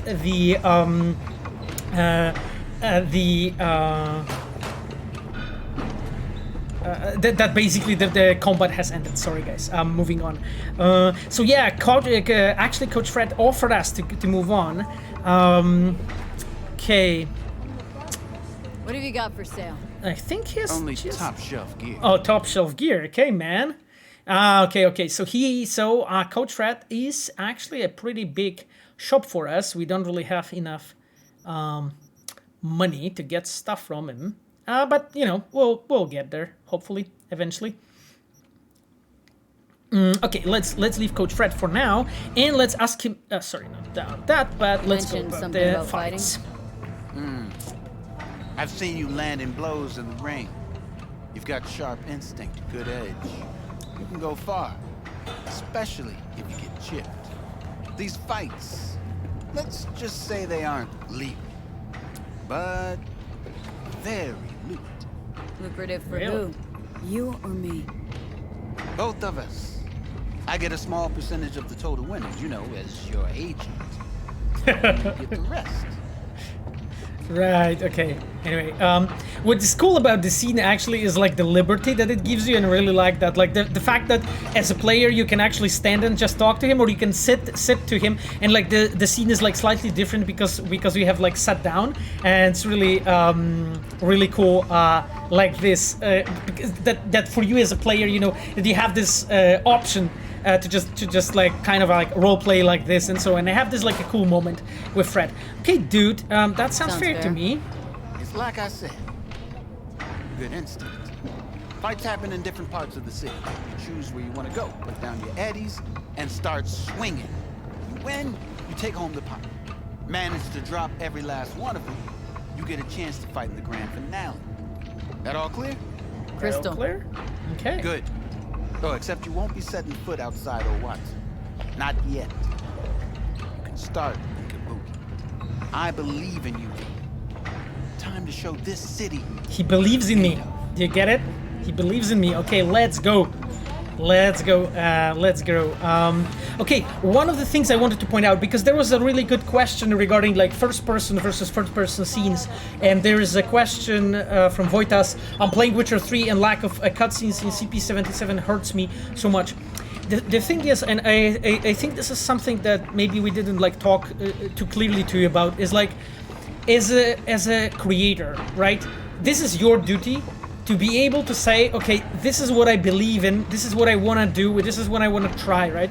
And we as a designers, fairly early, we have decided, okay, we want to go into first person, and we want to try to learn, you know, how to build good scenes in first person. And that's the thing, like we could still do again, scenes from The Witcher 3 because we know how to do it, right? We do, because we have done them for Witcher 3, for expansions for Witcher 2. But how much more there is to discover in Witcher 3 scenes, type of scenes, let's say, we have tried to do actually towards something completely different. And, guys, like, I understand that how to call it, from the perspective of your own taste. You may feel that, okay, I would prefer more of this or more of that. But that's the thing. That's something that ultimately we as artists we have to take a decision. And I think that decision was also important from because of the different thing, is that it allows us to grow. It allows us to grow actually so much, like quest team, cinematic team, story team, open world, like all the departments that's been actually involved in creation of those scenes. We have learned so much, how to build those scenes. So moving forward, we actually have right now an experience of really like making cinematic, story focused scenes for any game we'll be working on in first person or third person or, any other. This sweet little 45's waiting for its mommy. Any other, solution or any other game they will decide to make, and that is also important when you have a team and when you're like creating a group of people that are supposed to like cooperate with each other really well. You need to answer, yourself this question. That question is sometimes difficult, and the question is, are you willing to try and risk to do something else? Or are you going to your comfort zone? Because for me, The Witcher 3 scenes, for, let's say, for Cyberpunk, that would have been comfort zone.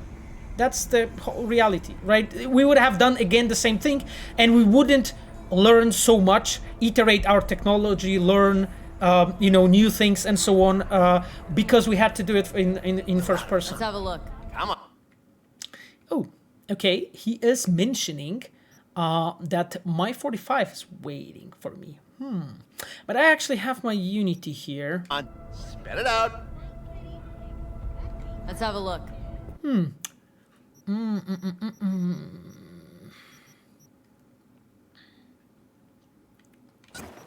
I will get this one.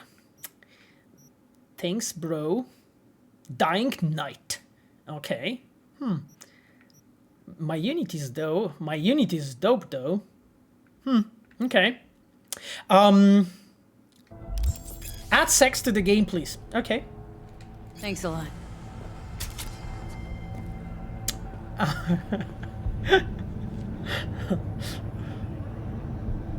When danger lurks, drama team will be there. Sign up for our platinum plan today, because your life is worth it. Okay, guys, let's move on. Let's move on. Like talking about the first person or third person scenes, I have tried to show you also like a bit different perspective, that we also had to take into account. And I think this is something that maybe players are not really always, thinking about. I love this moment when you can like actually stand here and just look like this,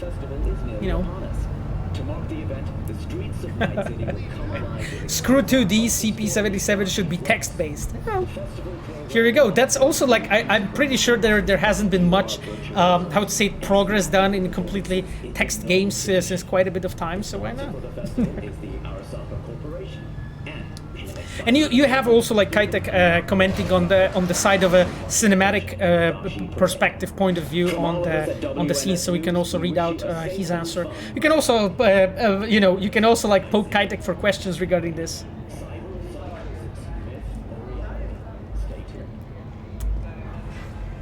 What about picking items in the world like basketball bat? I mean, we do have that, so you can pick items here and there. I'm not sure if this is what you're referring to. I just love, the atmosphere in this place, and the lights and everything. It's so cool, like the way it all comes together. So, are we gonna talk about yesterday? It's all in the report. Oh, I read it. Except there's no mention of me telling you to Delta the fuck out of there. Yeah, no biggie. Not like that cyber psycho was a tank on 2 chrome legs. Jesus, What the fuck were you thinking? There's a reason Max TAC exists, Civilians were in danger. What was I supposed to do? Just watch them get mowed down? Listen, I love those small chats, by the way. Every fucking cop in this city might as well be a civilian next to MaxTac. The day they give us the gear they're packing, go right ahead. He's a be pro, the hero. by the way, drinking Save and the talking. fucking day. But until then, you keep your head down and listen to me. That understood? There is a question if I will be a part of designing the DLC quests. You guys are so much trying to get any information from me about DLC. That's actually really charming. I love this piece of tech that we have, basically the real life translations that are happening. It's so cool. By the way, it's just like Cyberpunk has so many elements of that nobody ever did before. Or not has done to such extent in the combination as this is. So, yeah, this is a small introduction about, what you can expect. So, fixers and CTB, scanner, hustles, and gigs. So basically, a content that our open world designers have been working on, and will definitely do some when working on this. Are we willing to sell some junk? Are we selling some junk? Well, I think, yeah, I mean, we have sold the junk. I'm just checking if there's anything else I want to get rid of, because this is all really not needed. Okay, I'm not gonna wear these trousers. I'm not really seeing myself in those, to be completely honest. Yeah, whatever.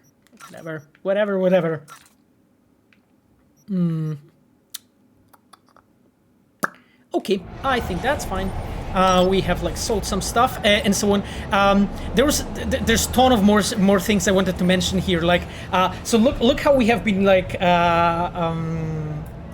look how we have been like introducing slowly to this world here. When when you as a player, you're like moving through all those scenes, seeing all those different characters and so on. This has been, of course, everything has been handcrafted to just make sure that you as a player, you will slowly start to understand the world more and more and seeing things, And it's just like even scenes like that, when all those characters are like matching the location and so on. So you have this like small space when the hobos are staying and so on. This is always really, really awesome. Mudrick Edwards. Okay, Mudrick. What up? Hey, friend. You good? Yeah, I'm decent. Thanks, man. Okay, then. Let's move on.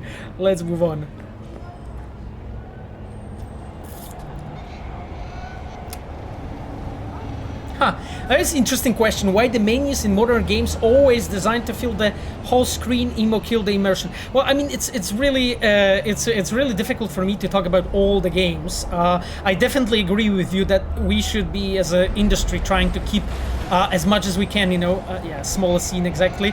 I guess the teenagers are in trouble. We should definitely do our best to just make sure that we are as close as possible to to keeping everything immersive. Took you long enough. Up an appetite, just wait. No worries, Jackie. I know. Sit down. Let me finish this. Okay. Then we can drop in on Senor Vector. And you can see how naturally like Jackie twists on that stool, and sort of like funnels as naturally to sit down here. Anyway, I just wanted to focus on this one element here. Like, look at this location. Jesus, this is like so massive. It was so much planning, to put it all together like this. To just like make sure it works like this and feels good with you. And you have like a passion, the poster, that introduces you slowly to one of the quests that as a player you can play in the game. Anyway, let me save the game really fast, and we'll move on. We'll move on and we'll talk to Jackie. Let's go, Jack. What up, bro? Sit down. You mentioned something about a surprise yesterday. Am I remembering right, or just had a brain fart? Probably both, because you usually forget shit. But it just so happens, I think I might have bagged us a sweet-ass J.O.B. Go on. I mean, maybe it's not as big as that, but just that he's fronted by a little-known someone named Dexter Deshawn. Only the top fixer in Night fucking City. You can see how Jackie gets excited with his whole body, you know, when he talks about it, and it just like, it just makes it feel great, you know, like when you're talking to him, you're like, okay, yeah, this guy is really like hyped about this and so on. So what's the gig? We meant to come out in one piece? Well, our savior wants to tell you everything himself, face to face. No pressure, but whole deal's riding on you now, chica. Okay, why me then, Why Jack? do I gotta go? You and T-Bug draw straws without Look at Jackie's facial expressions when he speaks. You know how well it's like all combined together. Kaitek, are you the one that made that scene, by the way? Because I'm pretty sure you are. Look, V, it's his job, his rules. I can't blame him for taking a personal approach. And it ain't as bad as you think, okay? Trust me. Guess I got no choice then. Dex is a real deal when it comes to fixers. Yeah? Don't get me wrong. Don't got nothing against the Padre or Wakako, but Dex is in a league of his own. You know what I'm saying? Not really, no. Not really, no. It's always the same story. You land on fresh turf, local fixer waves his dick around, but he's smiling, saying you'll be up to your neck in gigs and eddies. Still, all you are is another name in their little black book. Nifty tool for getting them a fat slice of whatever half-baked shit pie their client put on the table. Sure, you crack jokes over drinks, but in the end, it's biz. Gracias a Dios. We're lleno. Brought your wheels. Gave them to my guy yesterday to smooth over the dents after our dust-up with the scabs. Yeah.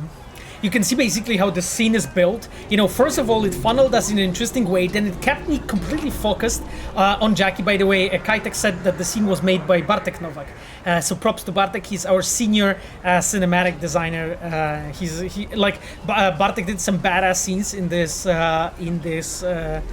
game. I'll show you some later when we were playing. He put away the food, yeah, well. I mean, the thing is that the thing is that when you can see, you know, character interacting with the world, so you can see Jackie's sitting on a stool, right? He turned in the stool. He's leaning on that shelf here, right? He put the key on the shelf. So he's just making sure all the time, like our cinematic designers are using this trick very often to just show the interaction with the world because it feels more real. Okay, let's get the keys from Jackie. Thanks, Jack. Much appreciated.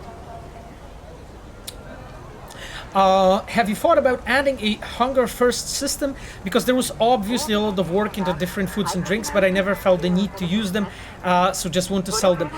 Well, I mean, when you decide to add like a hunger and thirst system, it's an element of a survival game, and this is something that we didn't really, Some top-notch work Miguel did. This is not something that we really wanted to do, because we didn't want this game to be like a survival game. It's already like a Cyberpunk is already a hybrid of like RPG, of which has like the most elements from RPG, but also like has a shooter elements, has elements of a stealth game, has an elements of racing, drive games and driving games. So there was like lots of components, and we need to be careful what we are adding to make sure that this composition is cohesive. And this is what we really wanted to do. So it's not like this is not something that we consider. Like maybe at the very early stages there were discussions about it, but we kind of decided that this doesn't go along our vision, because you are adding like yet another layer to the game, and you need to be conscious about it. Like you cannot do this like in a reckless manner. Okay, then our car arrived, so let's just follow the objectives in here. Ripper Duck. Yeah, let's go. Easy on the gas, eh? I just ate. It's so funny though. I'm supposed to stop by Vic's anyhow. I got a date. It's so funny though, because I always hit that police officers on the right when I'm driving here. Sweet. It's so funny, really actually. Me, you know? Like, you know,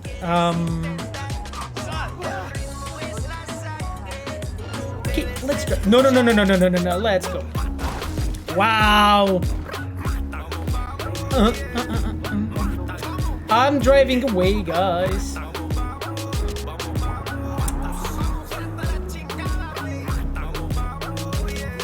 I hope I won't get killed though.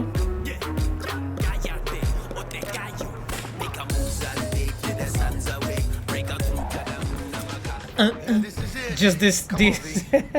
Find me once Vic's done dusting. I'm sorry guys about my driving skills. Like I was literally like reading chat and looking at the game and just like trying to observe the game, and it's, you know, it's too much for my brain. It's too much for my brain. Anyway, let's move on. Let's move on. Leah, the wall magnet. I agree. Don't text and drive, Pavel. Yeah, I shouldn't. Exactly. Time to ask for DLC. Well, nobody asked yet today. What's your favorite video game story expansion? I think it would be. Blood and Wine. With Hearts of Stone coming very close. Actually, I think it's maybe not too humble to give an example of my own game that I worked on, but I honestly love them. So I think actually those are the ones that I just love. I think I would say Blood and Wine slightly better for me, just because of the scope, but Hearts of Stone is slightly different. Do you truly believe they're both that those who have amazing. sold you your mechanical eyes have resisted the temptation to peek through them? Cameras are all around us, even within us. Your joys, your worries, your life. For them, it is all mere spectacle. Yeah, you probably recognize this guy, right? Now, if anyone was watching and giving a damn, I'd have the city's underworld and half its corpse on my ass already. And if you are their pawn, unknowingly carrying out their secret agendas. Right. Of course, Gary. Of course, there are secret agendas. Like, there's... But who are those who follow our every step, you ask? Why the titans of entertainment in Alpha Centauri? Yeah, I mean, there will be a bit more regarding Gary when we'll move, by putting our laughter, our tears move forward. full display. Like in that show.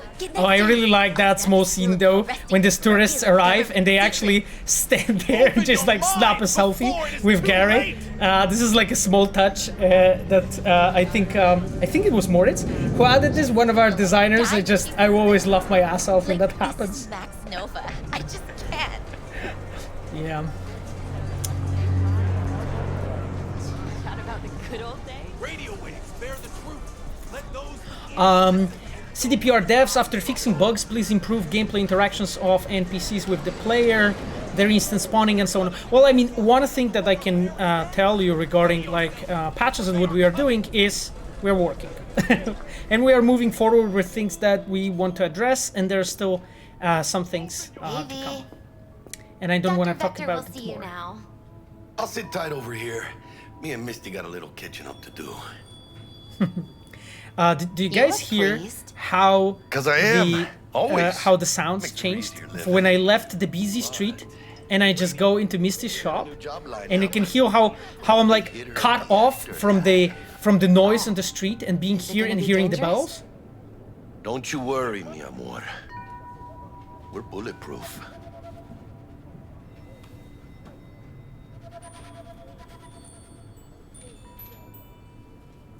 Hello? Anybody there? This is basically how we build an atmosphere, right? We every time, we are always trying to make sure that we align our efforts, our like environment artists' efforts, right? Like, look at this place. This is just so insane. I just love walking here and so on. And you know, I know, guys, that I'm getting excited about the game that I worked on, but I really honestly love like things that we did here. I've got my head in the clouds. Earth to be. And I think, like, you know, all of us in Red, sort of, we feel proud of what we have built with Cyberpunk. And I know that there's still things to do and there are still things to improve, but like, there are some really amazing things in this game that we managed to pull off. And you know, I just hope that it was like good enough for you guys. Now, another small element, right? The horoscopes, something that something that we have done, you know, for this place to just make sure that it feels cool. What do you guys think? Should we like read some horoscopes? Let's just check the layout. This city likes to devour players like you, but you know their kind too well to get caught off guard. You are on the guard. You know that in Night City biz only gets done when you put your blood, sweat, and tears into it. Not just flimsy dreams. You eat dreamers for breakfast. Avoid genetically modified nuts. Your lucky place is Haywood. It's a really interesting spin on like the horoscopes and so on. You can see how much care went into these places when, you know, like everything has been actually made so customly for each spot to just like make you feel like this. I hope you like saw it and you liked it. The beep actually, by the way, do you guys know the do you guys know what is the referencing? It's of course referencing the beep. Anybody yeah, there? Absolutely. It's referencing this epic tweet from. Yeah, I know, Misty. I'm going. It's referencing to the Can I epic say tweet I've got from my our head in the account clouds? that started the whole story about Cyberpunk. Yeah, memories. Exactly. Memories. Yeah, this is actually so dark, by the way. Hey, I know you got food. Give me some. Jesus. This is like it's like so dark, you know, when you have this kid like playing with this toy gun here, and I'm always like, Jesus. You got a big dumb face.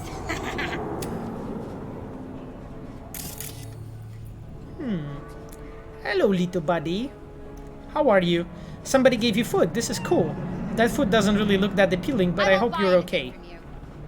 Yeah, I hope you're okay. Anyway, guys, as you can see, we have like built this whole location and this whole scenery to like show you basically this how to say it, like the dirty like underbelly of the city. I would call it like this places when you're like funneled into this cool, you know, small locations and so on like this.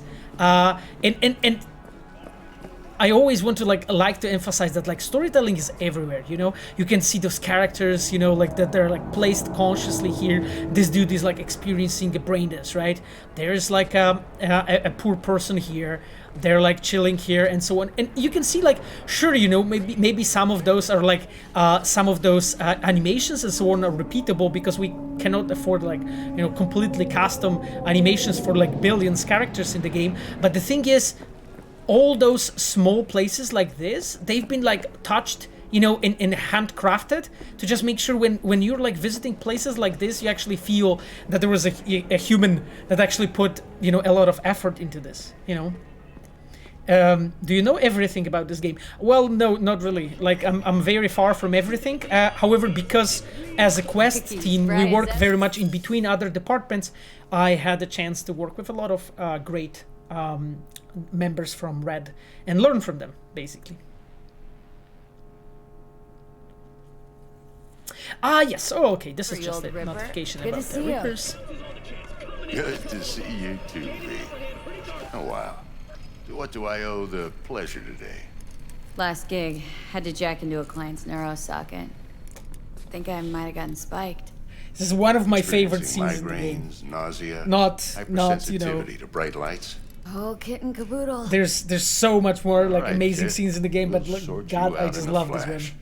Besides that, how are things? Heard of Dexter Met a new Deshawn? fixer. Gave me a job. Name's Dexter Deshawn. Chat's getting spicy. Okay. From the afterlife. No denying you're moving up. I will pet the cat. I'll pet the cat Something when you're we'll be not telling leaving, me I then. think, right? Because I don't think that right now it Keep was your guard possible. up, that's all. I've heard some things about Dex.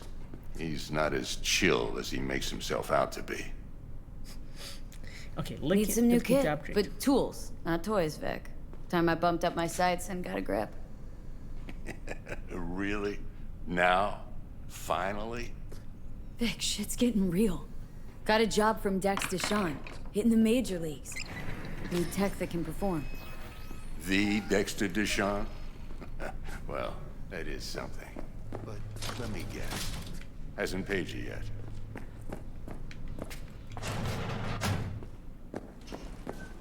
V?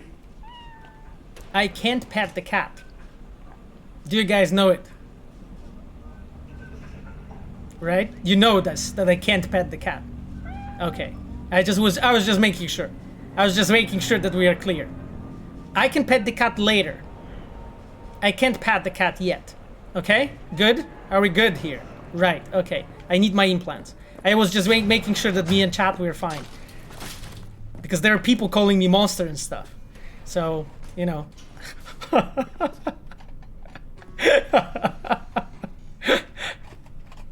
I know what I'm talking about. I can pet the cat after. You know, I have all the cat petting, you know, down to the D, so don't worry. Right, there's a few important things about this scene I wanted to point out. First of all, like, of course, you know, the whole location was like funneling us in a really interesting way into it. You know, you can see here, Victor was sitting here like nicely lit from a few different angles, right? To just make sure that him as a character is like depicted in the way we want to show him, you know? And first thing that you do, as a player, you walk in and you see him like kind of affixing his hand, you know, that he's using as a fixer.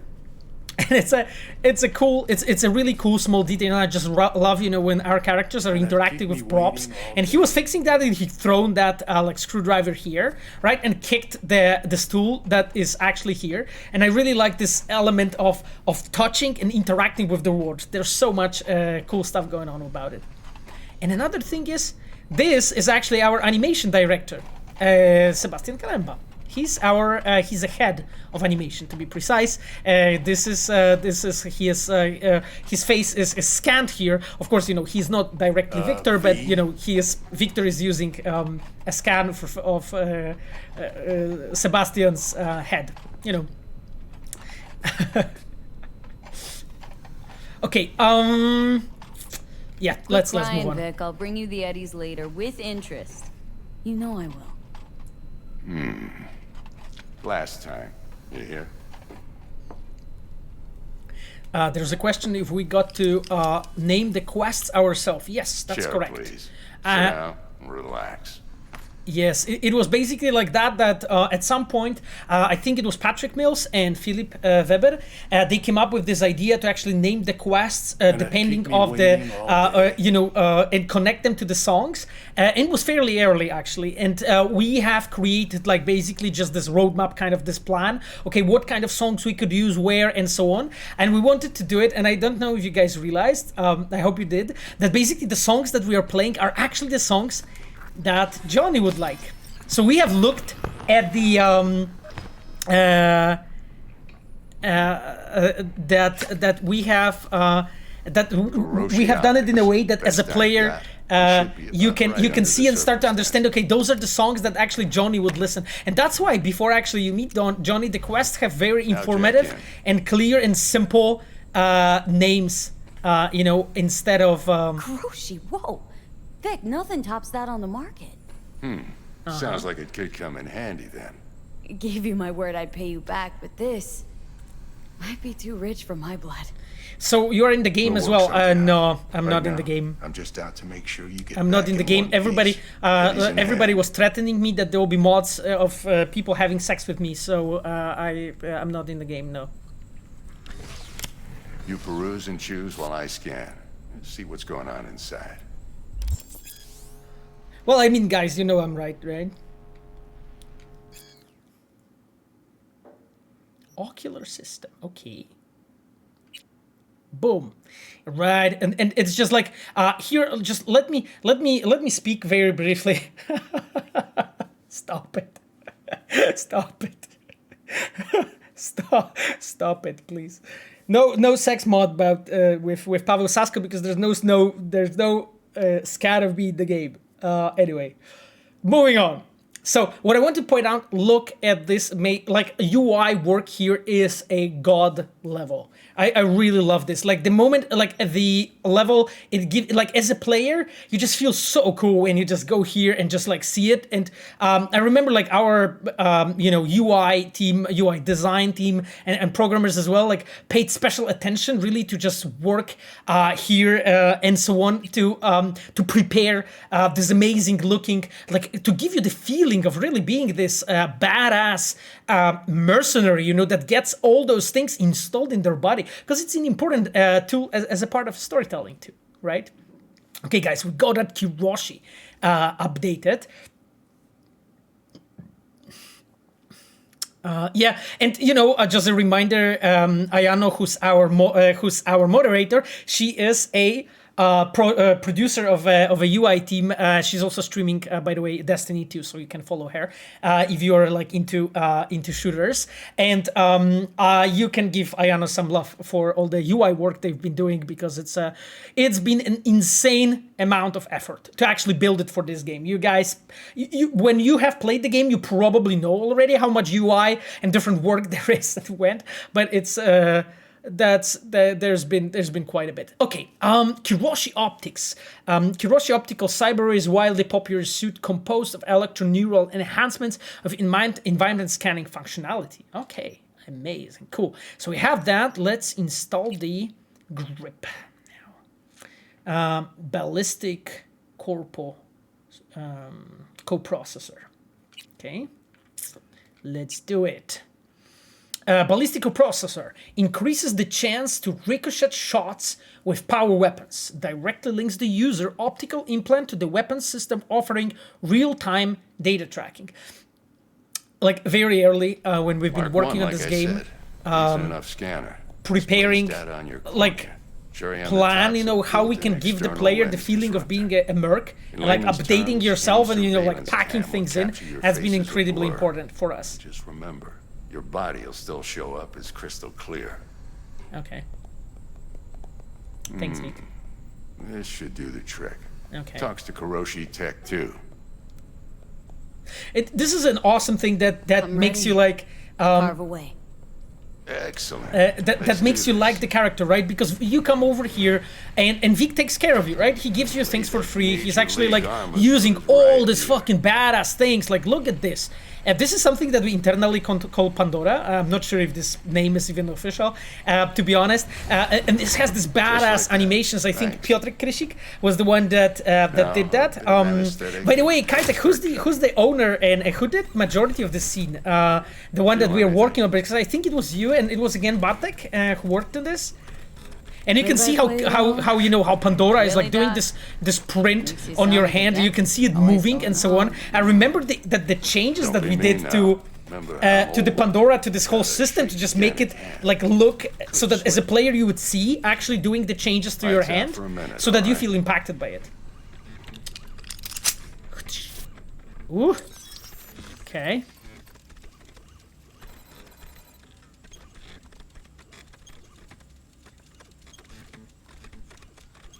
Vic is the daddy. Yeah, exactly. Okay, let's test this. See the magic in action. Linking you in.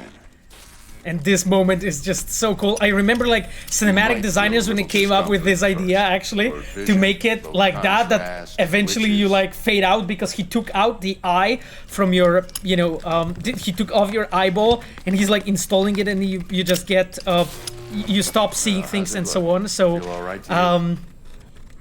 it's an interesting thing, guys. But as a person, I actually had a long time ago. I had long time ago eyes operation. By the way, just a small personal thing. So I don't know if you ever had it, but basically the way it happens is they put like a thing on your face that basically sucks off your eye out of the out of your skull kind of, and you stop seeing. Basically, that's exactly the effect that you have here. It's terrifying. I had the epilastic operation to just like because I had -9, so I was kind of almost blind in a way, and it completely cured my like eyesight problems. But basically, what happens is when they suck off your eyeball, you stop seeing. You literally stop seeing on that one eye, and it's such a terrifying experience. And I just love the fact that I just love the fact that, you know, like our cinematic designers come up with this idea. Okay, he takes off the eye from your like skull. So there's this moment when you literally stop seeing, right?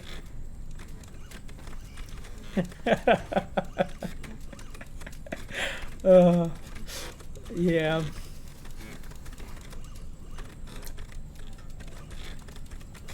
Okay, guys, let's move on. Break's over. This is fantastic, Vic. But I just wanted to tell you about this small thing. I liked it because it just makes it fair and realistic, right? The fact that okay, I can use the scanner. Best Ripper Doc in Watson, Night City veteran, old friend of Jackie Wells. First time's rarely the charm, with anything, really. Scanner should eventually sync with your thought processes and read your intentions. I also had the eye surgery, and it is, as you said, exactly as in the game. Yeah, exactly. It's a comment from Shrobak. I hope I read it well. Yeah. Run into any ne'er-do-wells? You know exactly what they ne'er did well. Yeah, and here is basically like another thing that as a designers, what we had to do, we had to like come up with an idea, with a vision, you know, how to make the systems in the game talk with each other and you know, and understand each other and so on. And this is something that we are really still learning as a studio, you know, to just do it better and better. And I think that Cyberpunk shows like a tremendous progress in comparison to how it was looking in the Witcher 3, in the Witcher 2, even, and actually like our gameplay loops are getting better and better, but there's still work to be done on that field, pretty much as in every field. But I really like wanted to point out like the work that our gameplay team has been doing, because I know that they did their absolute best to just like deliver you guys like a cool, you know, gameplay loops that would be enjoyable for you. You should see your ammo count in a brand new sight. Okay, let's draw a weapon. And it's such an awesome like an element that right now, basically because of this, you know, I will, you know, start seeing my ammo count and so on, and like in that way you can combine, you know, small gameplay elements, UI with a story. Shit, Victor, not bad. I don't know what to say. Yeah. How long I'm going to stream? Around an hour more, like a bit less than an hour. We're going till 11:30 CST every day right now.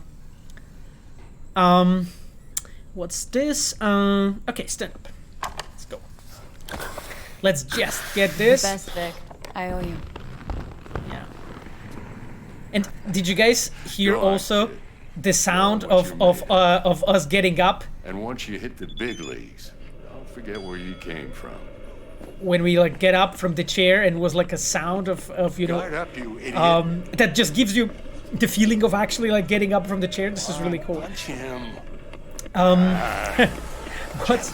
What's taking so long? Move your ass. Jackie's like getting nervous. Guard up, you idiot. Let's look at the messages. I have okay. Coach Fred messaged me when I didn't look. All right, we have people to beat. Kabuki Arroyo, Glen, Animals Club, Rhino. Woman's Legend, Lace, everyone's flat. God damn it. Yeah, the sound design is amazing in the game, really. Like, shout out for our, like, audio designers. They did a tremendous job in this. And I know that, you know, I know they've been working closely with our audio code team. And you know, it's just it was like a pleasure to watch them actually make those things really come full on screen.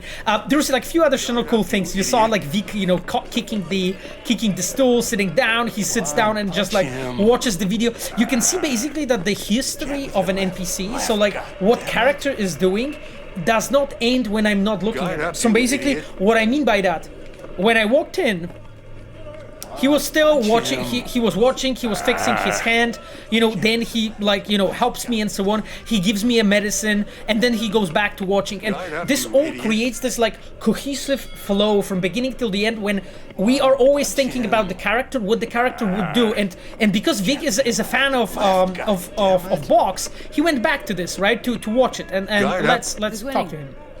Hernandez. You know, in the old days, that cripple Malone would have been flat on the boards.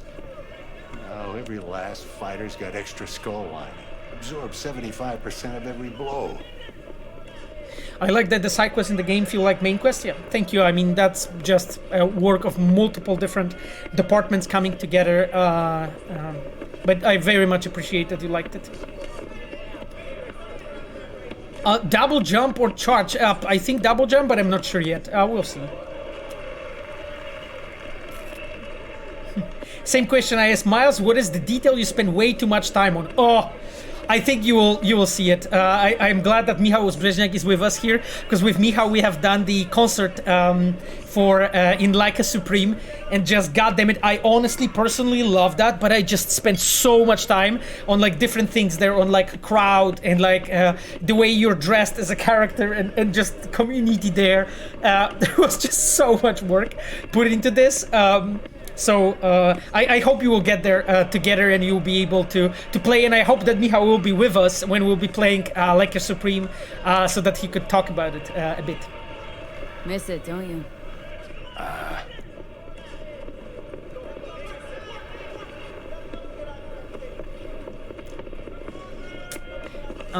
Okay, how's Biz? going? Can't complain. Corporals learn to keep their distance, and Sokka's back hiring lone mercs. They all gotta have the newest, shiniest implants. Think you got Misty here to help. Handles her bright and well. Yeah, renting out her shop's the best decision I ever made. Know what? Seems like you're the only person in Night City who's happy with his law. You get to a certain age, you drop all your illusions. Life just gets easier from there. Like a Supreme has to be one of my favorite quests in gaming, along with Chippinen. Oh God, thank you for this. I mean, this is the Chippinen is the quest I did together with Łukasz Śliwa and with Ola Motyka, writer. Łukasz Śliwa was a cinematic designer in this. Yeah, Michał said that the concert scene also took the biggest amount of hours from his life too. By the way, guys, you're joking that it will take me like hours to get to Like a Supreme? No. I mean hours, days. You're not right. I'm just continuing my speedrun. So don't worry about it. And look what happens. Look. Are all the skeptics watching? Are you guys watching what happens now? Do you? Oh, check this out. Yeah?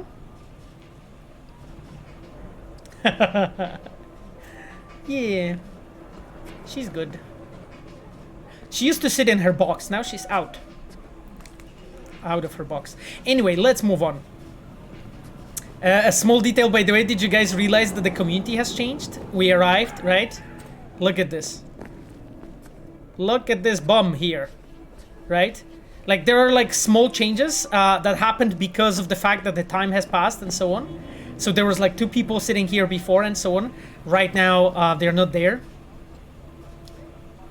Cat person or dog person, Paolo Sasko? I think I'm more like a dog person, to be honest. But you know, cats are awesome too. I like my dream is to have like a French bulldog or a pug at some point. However, I'm not sure because those dogs have like issues with breeding and so on. So I don't really want to have like a dog that would be like unhappy or feel pain. So I don't know yet. For now, I'm going into plans. For now, I have like ton of plans in my place. Actually, on Twitter, I once like long time ago put like a short video from my terrace in place where my plants are, so you can watch take out for a look negative energy if you're fields feeling and interested. avoid mean reds. V, yo, listen up. I talked to Dex while you were in with the doc. He's waiting in his ride for you. Ain't but a hop to where he's parked, next to Gramsci Burgers. Okay. Do my best to talk us up. Okay, we got a contact to Dex. Cool. Now, guys, one small thing I wanted to point out. Oh, Regina has a job for us. Listen, I've got this delicate matter. That's why I called you. Okay, The go number on. of cyber psycho attacks in the city is on the rise. Now, that's probably not news to you, but this issue matters to me for a few reasons. There are people who say cyber psychosis can be treated. Right. And I know exactly how that sounds, but I believe even an unproven therapy is still better than a bullet to the brain. If I get a tip about a possible attack, I'll give you a call. Maybe you can investigate before Max Tack hits the scene. But remember, You're not there to execute anybody. Try to incapacitate the attacker, and I'll send someone to pick him up. I hope that's all clear. Okay.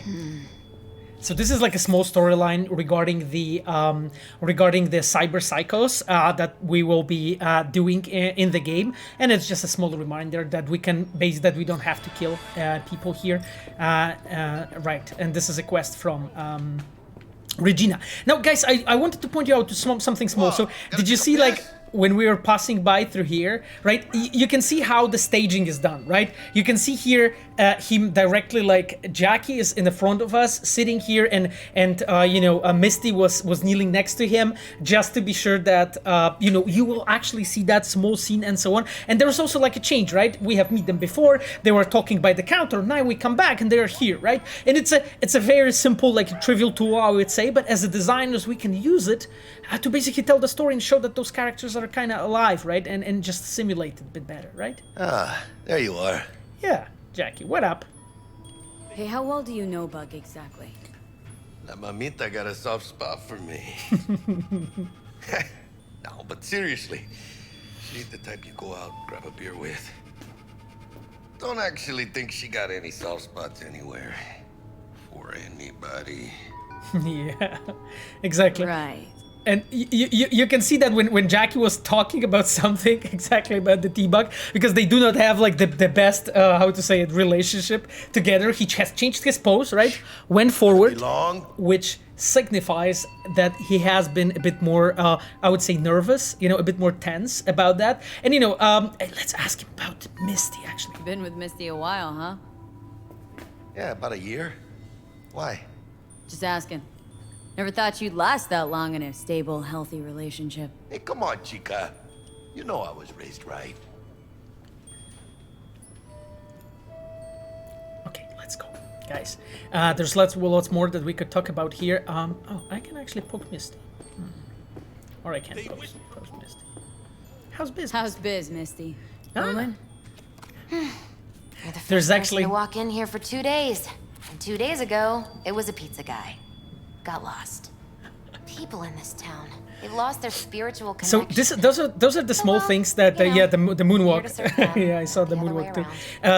Those are the small things that we are doing here to just like make sure that as a player you can also like come over to these characters, talk to them, and so on. And things changes in time. And like you probably know that you can ask Misty for the tarot cards and so on, and she will tell you some important, interesting things depending on the story wherever you are. Creatures born centuries ago on the Antarctic ice sheet. They hide their true faces under masks of human skin. Two-faced snakes, oppressors of humanity! Okay, President Myers is a reptilian too. You think President Myers is one of them? Why so many shootings? Why do countless die on the streets as the police do nothing? Okay. What human would condemn his brethren to such suffering? And why? And where did this filth slither out from, you ask? By the way, I heard I saw the question from what his clothes are made of. He has a garbage bag on him, by the way. Like that is cut out. Usurping our crown as creation's chosen. Millions of years ago, they evolved from dinosaurs to become the world's first advanced. How do you manage making so many tree dialogues and quests without losing your mind? I don't. Their masters? Most of us lost their minds already. Yeah, that is con. Yeah, that's true. I mean, it's just it takes years of experience, I guess, and just a lot of really good team, and I think a fairly decent figured out pipeline to do those things. It is not easy. I can assure you. Ooh, Okay, let's go with humble. Humble sounds affordable. Just don't spend it on stupid shit. And you can see here again, UI takes a role in me a day or two. In the UI plays a role in the storytelling with Radio him, waves bear and the then truth. he. Let those with ears listen, and those with eyes behold. I mean, why I would give him 100? I mean, Gar is fine with Their one. mothership conceals itself above our very heads. Ready yourself, for they are coming. Yeah. Okay, guys, let's move on because we have 40 more minutes of stream or so, and I would like to do some more really cool stuff still.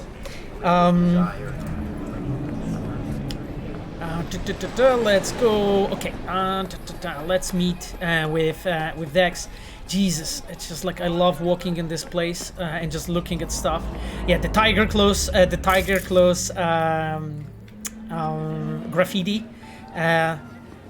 There was actually like a conscious effort from our concept art team to create a separate art style, sort of, you know, how the you know, certain gangs are depicted and so on, and you can see it basically in the game. Maybe you didn't think about it, but this is exactly how it's done. When we have like tried to make sure that as a players, you will basically see interesting things, you know, when you move around. And you know, when you go like this, you can see scenes like that, right? To just like show you, okay, there are like things that are happening. Jesus. There's a shootout going on. God damn it, I don't want to take part in it, so I'm sorry. I just wanted to point you out like some interesting things in the surroundings. What we are doing as designers, we're always like consciously with our level design team, our open world team, planning out to like lay out the interesting things that are happening on the path as you're moving.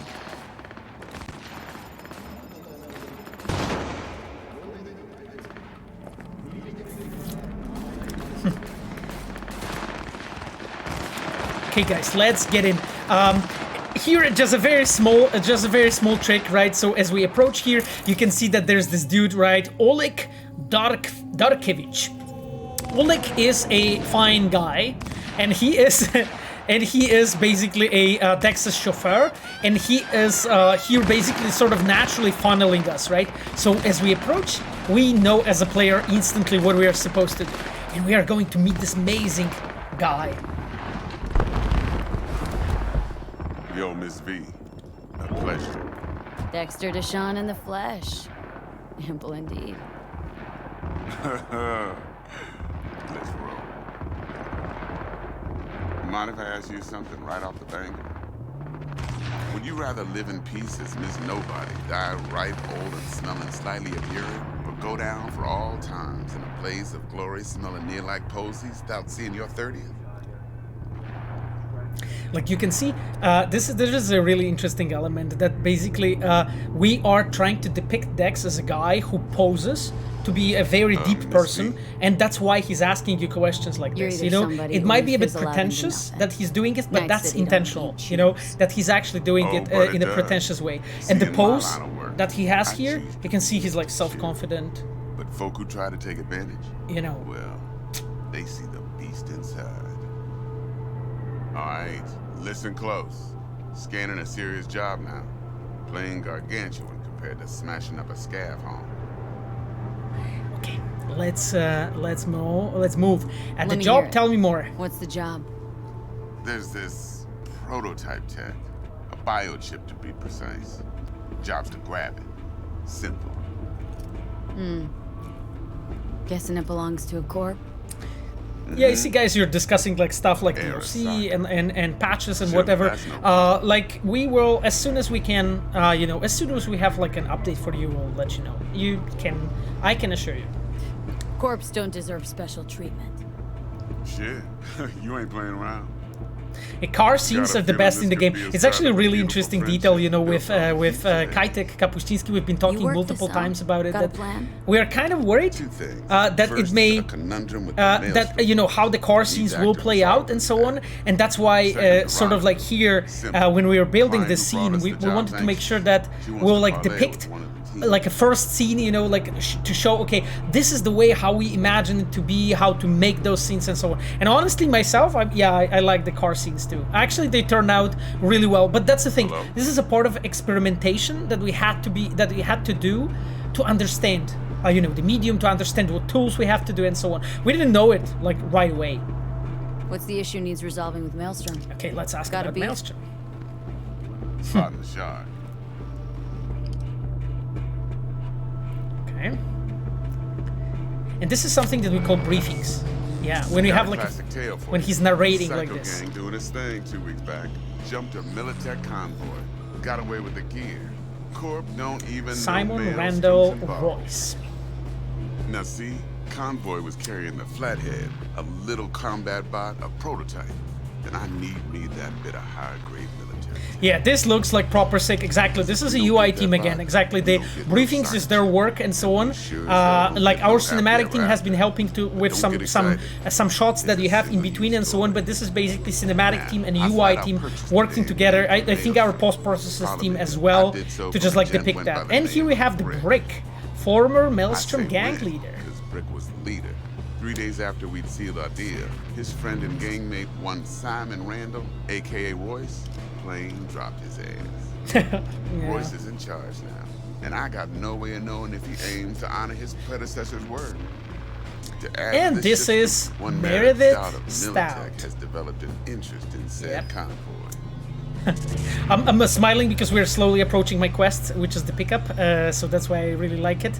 And I'm glad that I have we have Michał Brzeźniak here. I think we'll just leave it for the next stream, you know, actually doing something with Stout, and we'll start from there because it's a longer topic, and I really want to be properly focused and have you guys, you know, ready to take it and discuss it. But it's a really cool. It's a really cool thing to do, you know, to be able to discuss with you, actually having even Michał, you know, to answer questions. So I think it will be dope. Who's the prima donna? Who's the prima donna? Corpo agent, internal affairs. Been skidding around town asking after the convoy as if her life depended on finding it. The one lead she's got zip-tied in her trunk. Can you talk about fate of Meredith if we will not support her? I know where she ends, but who came up with that idea? Well, I mean, unfortunately, it has been me. So, that's been me who came up with this idea. I of course always consult, you know, whatever I came up with the writer that I worked together, which was Tomek Marchewka, our lead writer, and then with Michał Brzeźniak, who has been a cinematic designer on that quest. Client. And Michał said that he will be here next week, so that's perfect. That's awesome. So then we can play the pickup actually together. Betting her wasn't easy. Put the word out I was looking for any. Maybe I will show another way to play through the quest. Some brothers from Pacifica got back. That was like our joke with Michał, that Michał was joking that in every like review and like meeting with me, he was learning about like new paths that I didn't tell him about in the quest. What you can do actually. Yeah. Yours truly will be remote. It was so fun. T-Bug ain't no people person, and Jaggy's only good at some things. I know you know what I mean. Pretty much leaves you. Car scenes and briefings are also awesome. More cinematic videos would add to the immersion for the future of Cyberpunk. Hello? Yeah, I mean, we'll see, you know, what the future brings. We have our own, I would say, conclusions, you know, what went wrong, what went right, and then looking at those, we'll do our best to progress. Like, I think that, you know, for a lot of the players that started like following us, being like to the project at the point when we made Cyberpunk, I want you to point you out to The Witcher 1. Look at the progress that we made from The Witcher 1 to Witcher 2 to Witcher 3. And I'll just leave it at that, you know? Think I got everything. Time I got to work. Well, that's just music to my ears. I'll set up the meet with Miss Parker at Lizzie's bar. Flathead, though's gonna be all you. Okay, I don't know who the weird Spark is, but that person knows my methods. You had 3 objects: breadsticks, stars, and cigarettes make a story. I love that kind of exercise, by the way, guys. I'm doing this very often on the recruitment. This is really, really good exercise, by the way.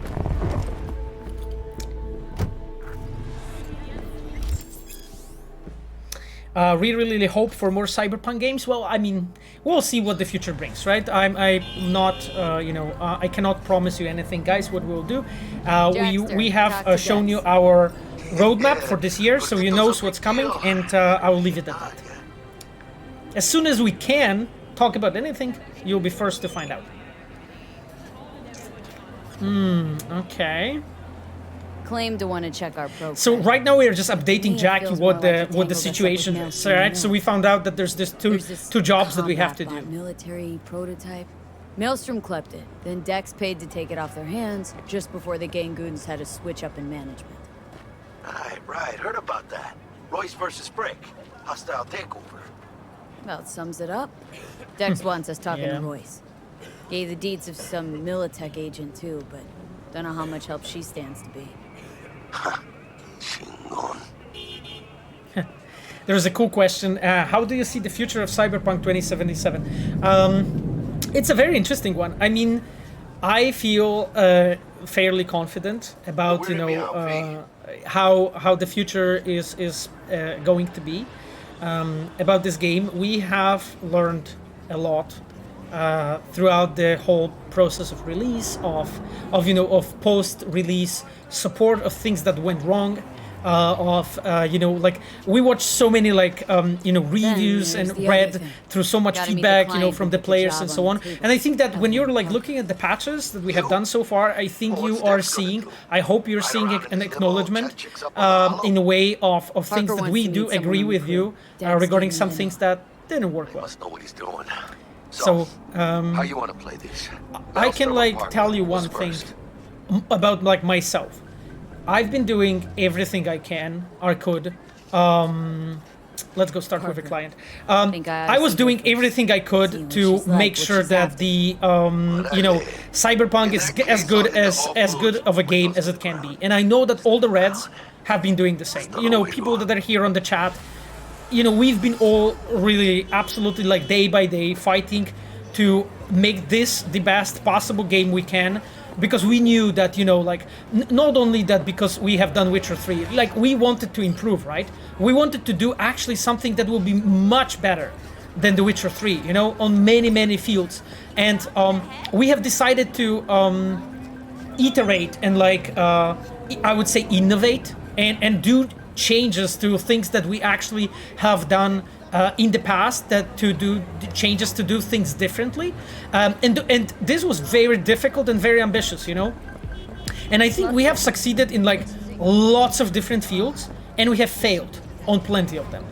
And that's the thing, I know that for the future we are going to improve a lot, and I'm not only talking about I'm not only talking about patches, but also all the future games that we are going to do and so on.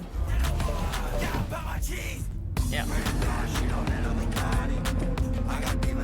Anyway, I'm thinking what we could actually do right now, because we are 25 minutes to the end of the stream and we could possibly start going towards Lizzie's. I think that would be fine for us. Let's go. D.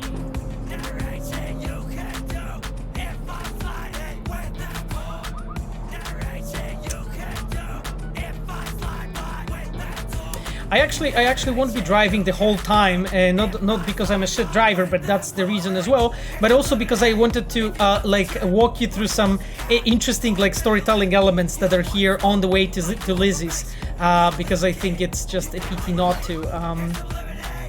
Yeah, you can see here a signage of Lizzie's, very early, one, another one, and so on. And here, this parking lot looks kind of welcoming, for a player to just come over here and just drop the car. Let's park nicely in a kind of in a way we can. I know that I'm driving in first person. I didn't even think to switch to the third one at this point yet. We'll do so later. Okay, guys, so a few other things, regarding this location. You can see, just this awesome holograms and so on, customly done to just make sure that we as the designers will funnel you gently into this. And right now we will be going through. What's your favorite gang in the game? I would be split between Maelstrom and Lizzie's, actually, to be completely honest. Maelstrom because I worked on majority of the quests for the Maelstrom for the game, so I kind of biased. And Lizzie's because they are they have a lot of a custom, cool custom quests and characters and so on. So and I kind of enjoy their background in a way. So yeah, so the mocks exactly, not Lizzie's of course. Okay, let's talk to the bouncer. Hey there, dollface. Interest you in a preem BD? Sure. In I go. Hold it. House rules first. There will be severe penalties for any unauthorized recording. Team Judy or Team No Shani? drugs, no That's a broken. dirty question. Someone That's a catch your that eye? person that wrote it knows me. I would be always go with Team Shani, but in this game there's no Shani. I really look that green to you? Like I don't know. So I actually don't know. There's probably Doors open. I'm probably Have Team fun, Stout, to be honest. Welcome to Lizzie. Okay, the best girl incoming. Yeah. I see that you guys know what's going on. Okay, let's save the game. Before I die, just out of just to be sure I want. Yeah. Okay. Sapphire is laughing, she wonders why I like Stout. My, what a sweet little face you have. Okay, it's just like you can see this is again like a similar trick, right? We have put you like through the place that is like a small like a funnel, right? You're introduced to this location slowly, right?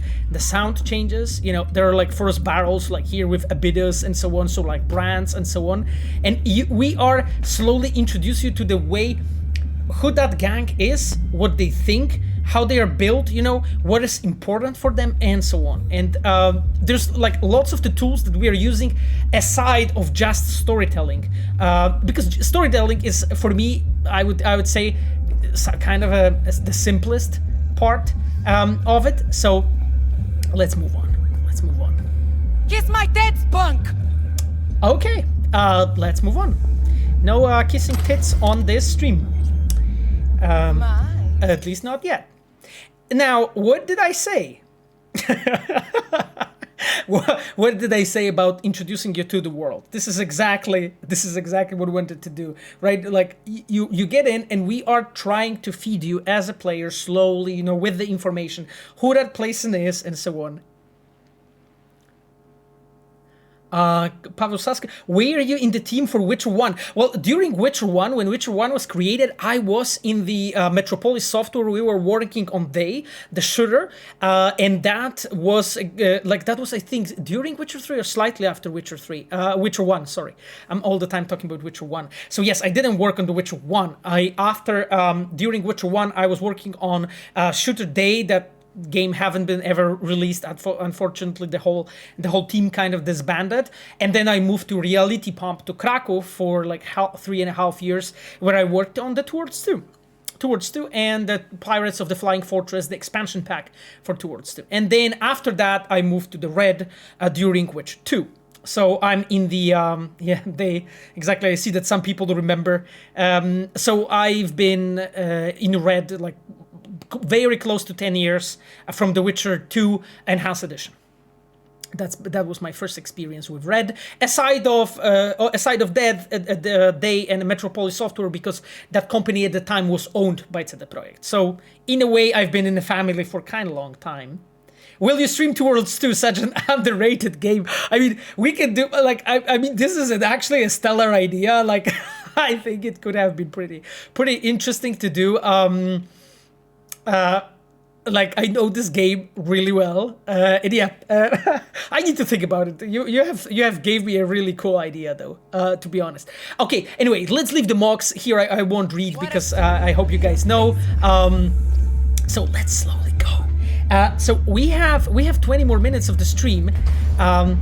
So I probably won't go to Judy yet. But I will. We are going to meet Evelyn, and then we are going to save. Okay, so so that we can stop at this point, so that we have like a good starting point for the next stream. Now, when you get in here, what is very important for us in Red when we are building locations like this? Atmosphere. We want to grasp you so that you are seeing the place. That's why you can see the lights, the music, you know, what people are doing, you know, exactly. And we always just pay attention to the appearances, so how the character look like, to their behavior, you know, what they actually do, you know, and so on. And you see like all different like facets of life, you know, here when they're moving. And there are like small scenes and so on that show you the place. You know, there's like some people enjoying the brain dance and so on. Still, you know, you have the hands that are like This is a part of entropy as well, you know, and so on. And here, yeah, you can see somebody experiencing like a brain dance, right?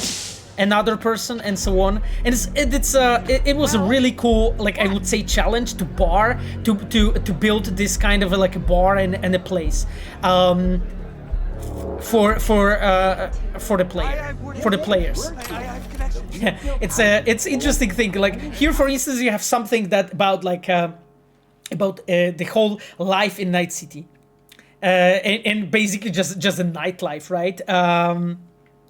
And here, I think this piece is about the afterlife. So we are slowly here introducing you to different clubs that you're going to meet in Night City. So as you see, like even the shards that you are finding, everything tries to stay cohesive, right? We try to make sure that the world we have created, no matter if it's a graphics, it's like let's say brands or books or like different gangs, different clubs.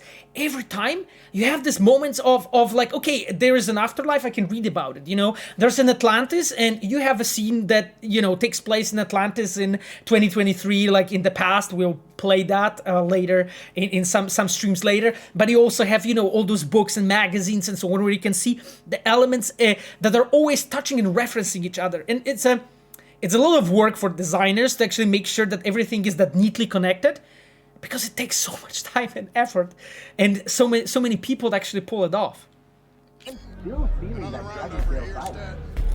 So, what can a horny girl like me do for a hungry guy like you? A little vanilla and sprinkles, or kinkier? Yeah. Wax.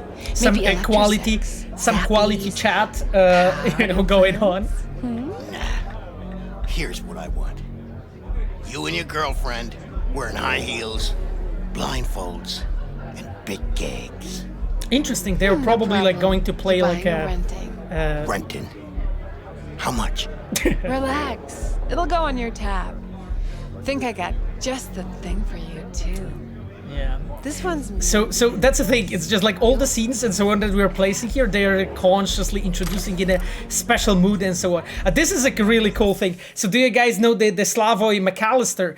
This is one of the musicians in Cyberpunk 2077 world, and what's cool about it, you can actually see posters and so on with this guy performing. Because we're paying attention, right? We're paying attention to the small details and so on. Kiss my dead spunk. Right. Okay. That was something about interesting. Okay. Are you guys feeling like talking to Matteo Tiago? Okay. I think I'll just save here, because there are people that you probably recognize, right?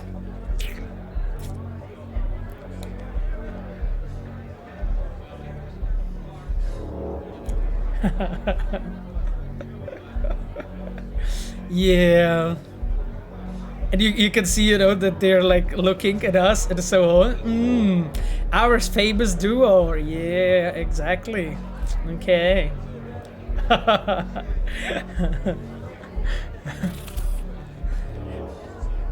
Okay, I don't wanna, like, there is an idea to go into photo mode. I mean, which life path do you prefer? I think I would actually, I think I prefer the most Nomad, but Corpo's also awesome. And Street Kid also has elements that I like. So I think I would like say that Nomad and Corpo are like two of the best ones for me personally, but I'm not really sure.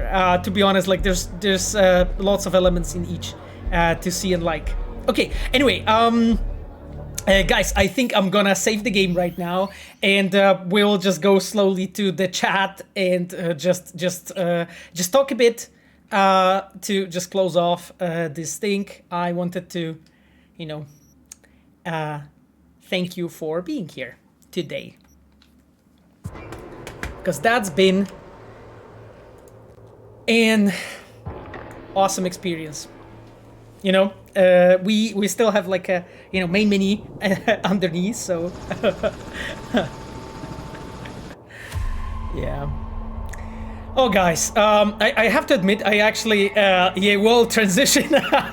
Yeah, I thanks guys. I thank you for appreciation. I really work on the streams, as you can see. I'm trying to, you know, learn, you know, some new tricks for you to just like keep this stuff a bit more entertaining and so on. Yeah, exactly. So basically, have you heard of low sodium Cyberpunk? Of course I did. I heard about low sodium and I've heard about the high sodium. So both Cyberpunk Reddits are something I read kind of religiously, you can say. But anyway, yeah. And I appreciate, actually, and the thing is, what I wanted to mention is, you know, because some people think that, you know, we only like wait or read or want to listen or want to hear about like positive comments, you know, about the game. That's absolutely not true, you know. Like, I really appreciate what high sodium Cyberpunk Reddit is doing. You know, the fact that, you know, the discussions guys are having there and so on, and issues they are pointing out. Because, you know, like, I honestly want to improve. Like, me myself as a designer and as a lead of my team, and that's the thing. So yeah.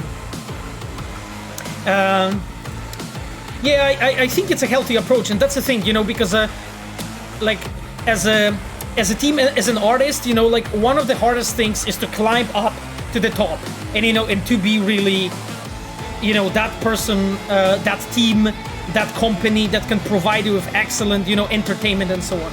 But then at the moment when you're already there, as a creator, right? So for instance, like, a lot of people enjoyed Witcher 3. A lot of people enjoyed expansions and so on. And people told us, you know, that it was good. Those were good games. So of course we want to like do better, right? And by trying to do better, you can do mistakes. You know, you can do mistakes. You can actually do. You can actually go towards the direction that you are not fully suited to pull off completely, right? And I partially believe that this is what happened, right? In a way. To be honest, Blood and Wine was the best part of Witcher 3. Yeah, I mean, for me, those two expansions are kind of competing, so it's hard for me to say which one is. But definitely, like, the expansions for The Witcher, they show this kind of a cool, I would say, how to say, the rule or the law, you can call it, of game development, which is like, at the moment when you already have like a full, you know, understanding of, okay, what we can do, then we are going to build the, on that, you know, on the top of that. And like, everything what we will be doing past Cyberpunk, right? So no matter what, even like patches, right? When we work on the patches, we're already using the experience that we have. And that's the thing, you know, like, I saw like some people asking like, what happened, you know, that the that the company that did The Witcher did Cyberpunk and so on. I'm like, well, I mean, what happened was we have reached for new IP.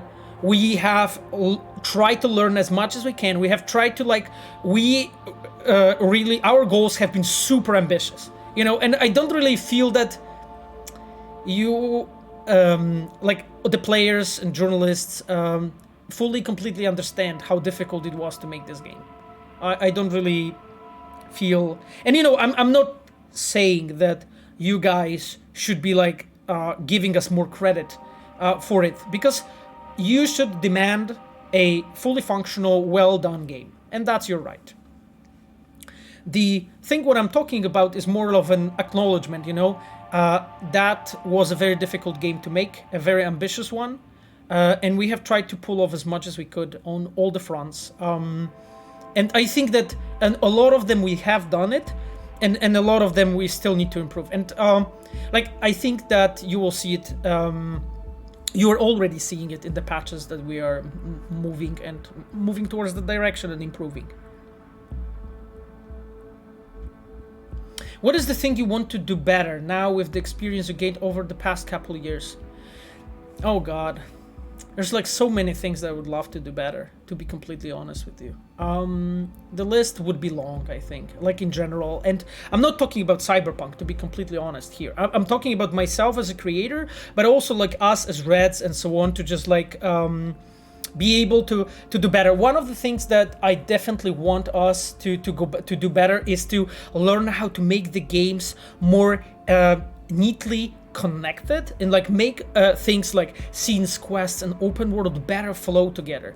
And that all goes down to basically like a better, deeper cooperation of the teams, better understanding, lots more training that we have to put into our teams, into ourselves to really be better on that. And there's, the list of the things that I would have done better is really long.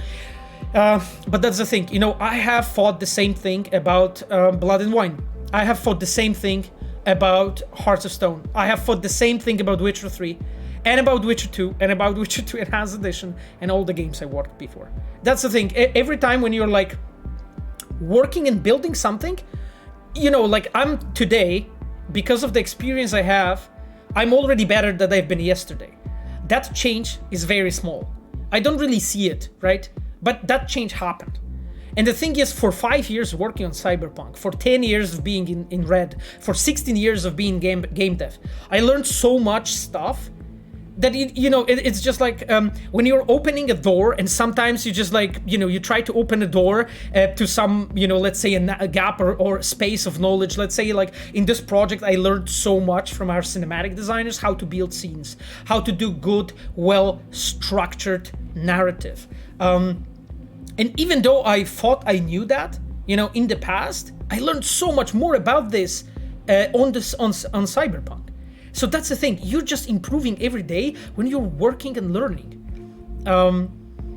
So yeah, I think just the list of things I would do differently would be just huge. Like I think the thing that we can do best is like, okay, I try to like every day perform to the best of my ability. So like at the given day, I'm like doing my 100%, everything I have, and encouraging others, encouraging my team, and I know they do, and other departments want to do the same. Is the random NPC falling from the sky what's an intentional random event? I believe so.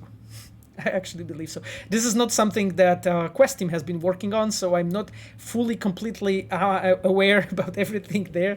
But I'm pretty sure it was intentional. It is intentional. How it is to work with Fabian Della? I mean, Fabian's glorious. I love this dude. He has an amazing sense of humor, and he's really, really, really intelligent. And it's like sometimes when you guys think that. You can say, oh yeah, somebody's like so smart and intelligent. Yeah, you didn't talk to Fabian.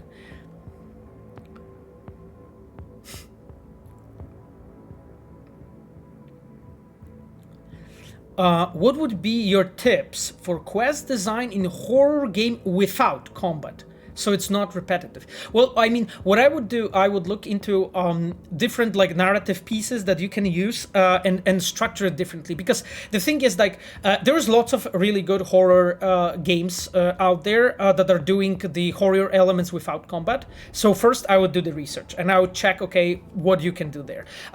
Second thing, I would check actually, actual, like for instance, quests in Witcher 3 that have horror elements. There's actually plenty of them, like Tower of Mice, which Asha Radomska did in Witcher 3, for instance, is a great element. It has a lot of horror elements, and those are, let's say, completely different than the quest in that I forgot the name of. I'm sorry. Pictures from Marriage in the Hearts of Stone. The moment when you are like entering the. When you're meeting, when you're seeing like scenes in the past and so on, those are like completely different like horror elements that you can use there from those things. So what I would encourage you to do to first study the horror games and horror like stories in general, and then try to do it. And then one additional thing I wanted to point out to you. The thing is, and it's I don't want to go into long discussion here and explanation, but please have that in mind. When you're creating a horror quest, what you have to know is how to write a horror stories, like basically books. And when I always encourage like our designers to do, to be a creator, so to create, not to recreate. So what I'm trying to say, if you're trying to make a game or make a quest or a story about a robbery, you're not watching Ocean's 11, because this is already a film, a movie that has been created on the base of an events, and it's already transformed. Somebody has already like digested that and turned that into the movie. If you're creating on the base of another movie, you're recreating something, you're not reaching to the roots. What you're doing when you want to make a story about, let's say, a heist, you are reading books, diaries of people who are in jail or something, who actually did a real heist in the real world, how they pull it off, so that you can reach directly to the experience as fast as possible. So, what I'm trying to tell you, when you really want to be a good creator, and you're working on horror quests and game and so on, think what kind of game you're doing. If you're doing, let's say, a game when, like, let's say, psychology, and let's say you are making it to revolve around psychotic disorders and so on. If you want to do that, okay, sure, reach to the books about that specific topic. Read about the exact examples in real life, you know, how that was created. There's so many actual situations when that happened, so that you can reach down there to the root, to the core of what the horror is, of what the fear is, and then you can create based on that. Sure, you can use, you know, watch, you know, play other games, see them and so on, see what elements they used, but reach to the core. Do not be recreated, but be the creator. I'm sorry, guys, I'm always answering in such a long way for your questions. They prefer the world designer of fantasy or science fiction?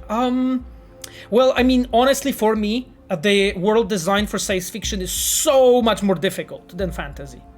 And it's maybe because I worked on multiple Witcher games, and that's why it's easier for me. Also, like Two Worlds, so game I worked before was fantasy, so maybe that's why.